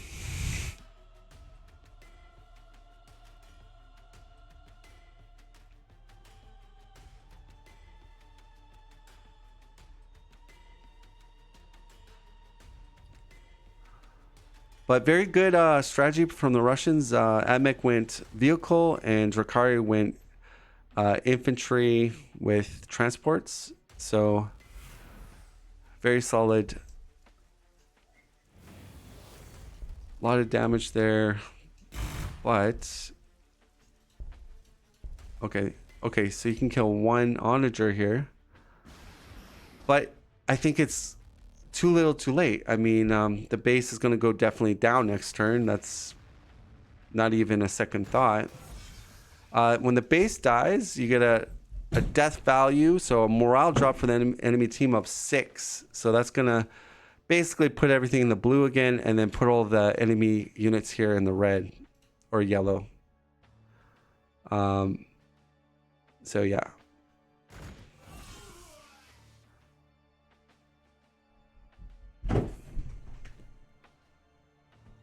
Joshy, stop coming in here.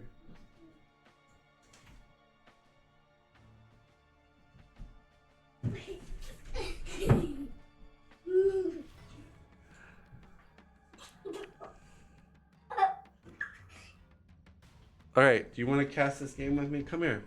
Here, talk on the microphone. All right, you gotta be a commentator.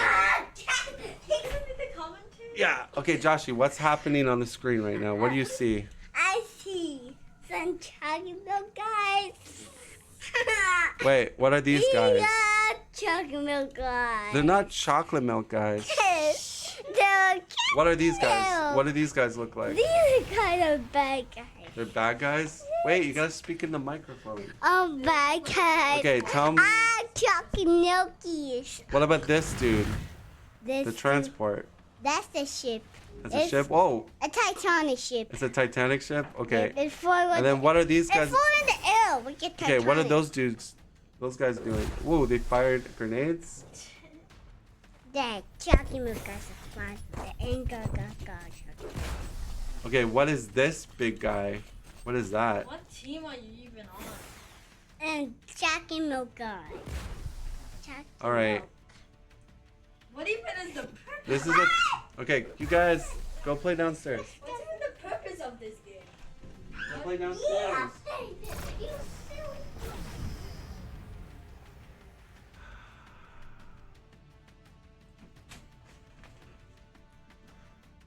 All right, so base goes down. Now the sister base is being annihilated. Candidates will die, and that should be the GG here.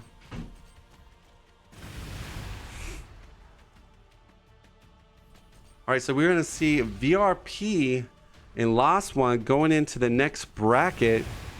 I gotta see which bracket they're scheduled to face. Once they GG out, we can quickly check that. Yeah, my predictions were that the Russian teams were going to be hard to beat. Definitely very skilled opponents. I think the Russians have some of the best players in the community, but not to say that the non-Russian players aren't good either. I think we have some really strong non-Russian players as well. But hope you guys enjoyed this cast. I try to do the best I can. I'm sorry for like the interruptions. My kids were a little rowdy at sort of the halfway point, but we got through this, and I think I did an okay job. We'll see if I get better in the more tournament games I do. Basically, I just want to really dissect and give you play-by-play of what I see, what's going on. Again, I played a lot of Gladius, so I know a lot of the tactics and different builds that people do, and that's where I hope to kind of make this more entertaining for people just to watch turn by turn instead of with nothing. And also, I think this is good for you new players. So new players that want to get into the game and get more serious with PvPing. This is, great content for you to get an idea of really high skill level players playing and the good things they do, maybe the bad things they do. This is for you. So we're in the death throes right now of, I guess, Adozu and Divine. There's not too much they can do right now. Bases are blowing up, heroes are dying, units are being shred to pieces. But I guess they're getting orders by the generals to the last man standing, basically. But Gladius will be ruled by Admech and Drakari today.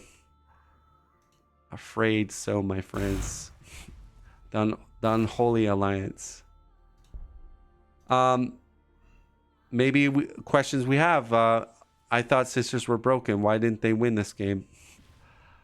Like I said, I think people over-exaggerate the brokenness of factions. And again, I might get some pushback and comments in the chat, but like from my own experience, I've been able to beat Drakari. I've been able to beat sisters. And that's playing different multiple players that okay skill levels. But I think though, like I've always said, I think at its core, there's strategies you can implement to try to minimize some of the stronger stuff, such as witches or tank heroes. We saw basically a tank hero, support hero being used very effectively this game. So there is things you can do to really help you in these matchups. So that base might survive. I mean, the haywire grenades were used, and I mean, he could send Onager up there, but just one. But yeah, then this space is, you know, done. There's only like one guardian left, or these two guardians left, and more onagers are on their way. But I do think the Gladius 4X game is by far one of my favorite player versus player type games. I just think, the fact that it's in a Warhammer universe just makes it really, really good. Now, I know we have a newer game on the horizon called Zephon.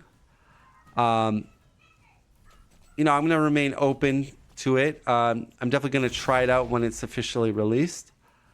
But I don't know. There's something about Gladius that I just really like a lot. And okay, so eliminating the last vestiges of defenders.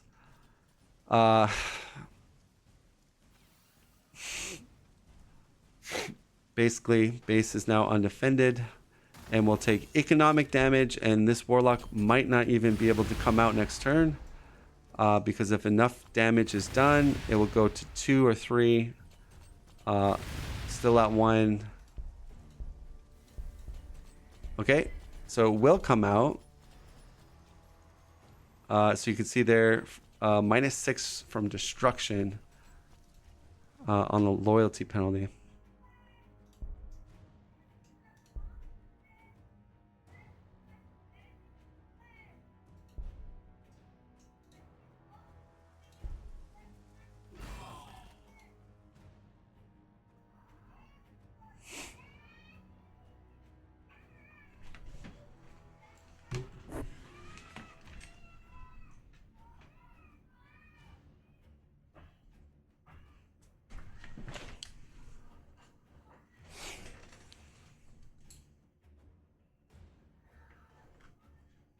Again, guys, just to rehash some things, what makes this tournament very unique in the PvP setting is we have kind of a ban first pick, or like each team can, well, you would flip a coin basically, but one turn can one team can pick first or ban first, and then it has kind of once you choose the sequencing, you have like a ban pick, ban pick, ban pick, ban pick type of back and forth. And the benefit of that is there's counter picking. You know, certain factions, you see one faction get picked, or you might be against a player that you know is very strong in these two factions, or this faction, you try to ban it right away, you take that away from them. Or sometimes you want to bait them into playing a certain faction, and then you counter pick maybe a faction you feel that is good versus the faction they picked.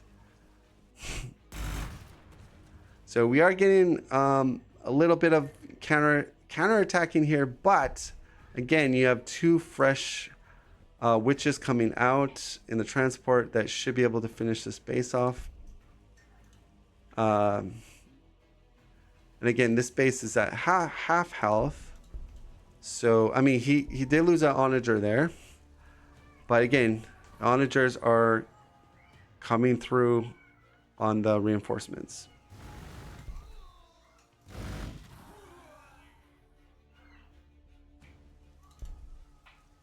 And huge economic damage. Warlocks are 4 turns coming out of there. Economically, still, yeah. It's funny that the 2 bases prevailed over the 3 base, but the game didn't go like. I mean, the game was sort of decided, I think, during the battles. But if it was more equal on each side, probably the 3 base. Although this ore base is just unbelievably good right there. Can't get better than that.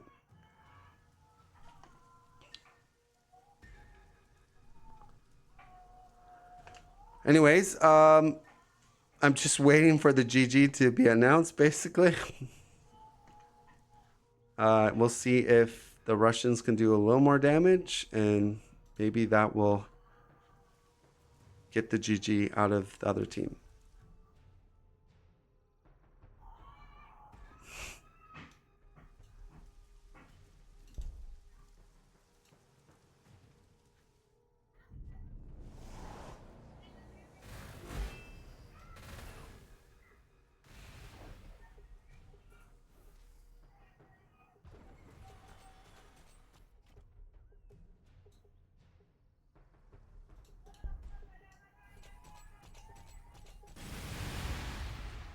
Nice. Hitting this one to get the morale back on his onagers. Pretty good idea. Could actually...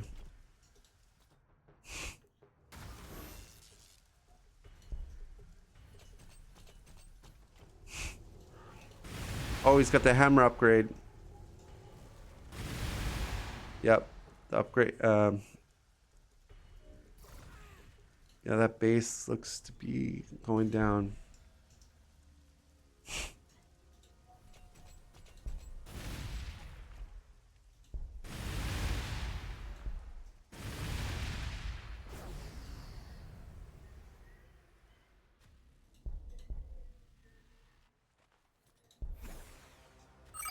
Grenade. All right, that's gonna do it. Scoreboard.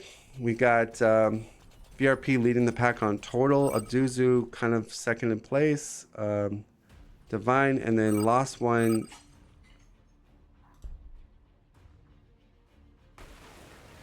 Economic. VRP leading the charge. Obviously, that wasn't a surprise with the ore volcanic. Military, again, you have VRP stole the show. Research, pretty equal between all teams. And then we got our details there. So, good game, everybody. Thank you again for the tournament game. I think both teams played well. Taking a look at the bracket. If we go to, let me see here. I'll share my screen. So what we witnessed was in round one, in the third group, we have VRP and LostOne duke it out with Adozu and DivineHeretic. They're moving forward. The Russians are going to be queued up with Tio and Matt 300. So that should be a good one. And so far, Lone Banana and Jesus Lord and Trusko still have to do their game too. I think tomorrow... I think Cerno Sir is playing tomorrow. I don't know if I can cast that game because they're playing in the morning and I work that day. And we still haven't gotten information on Putul Demos, Anima, and Bulky when they're going to play, but hopefully soon. Thank you guys for watching. Please like and comment if you enjoyed this, and we'll get more.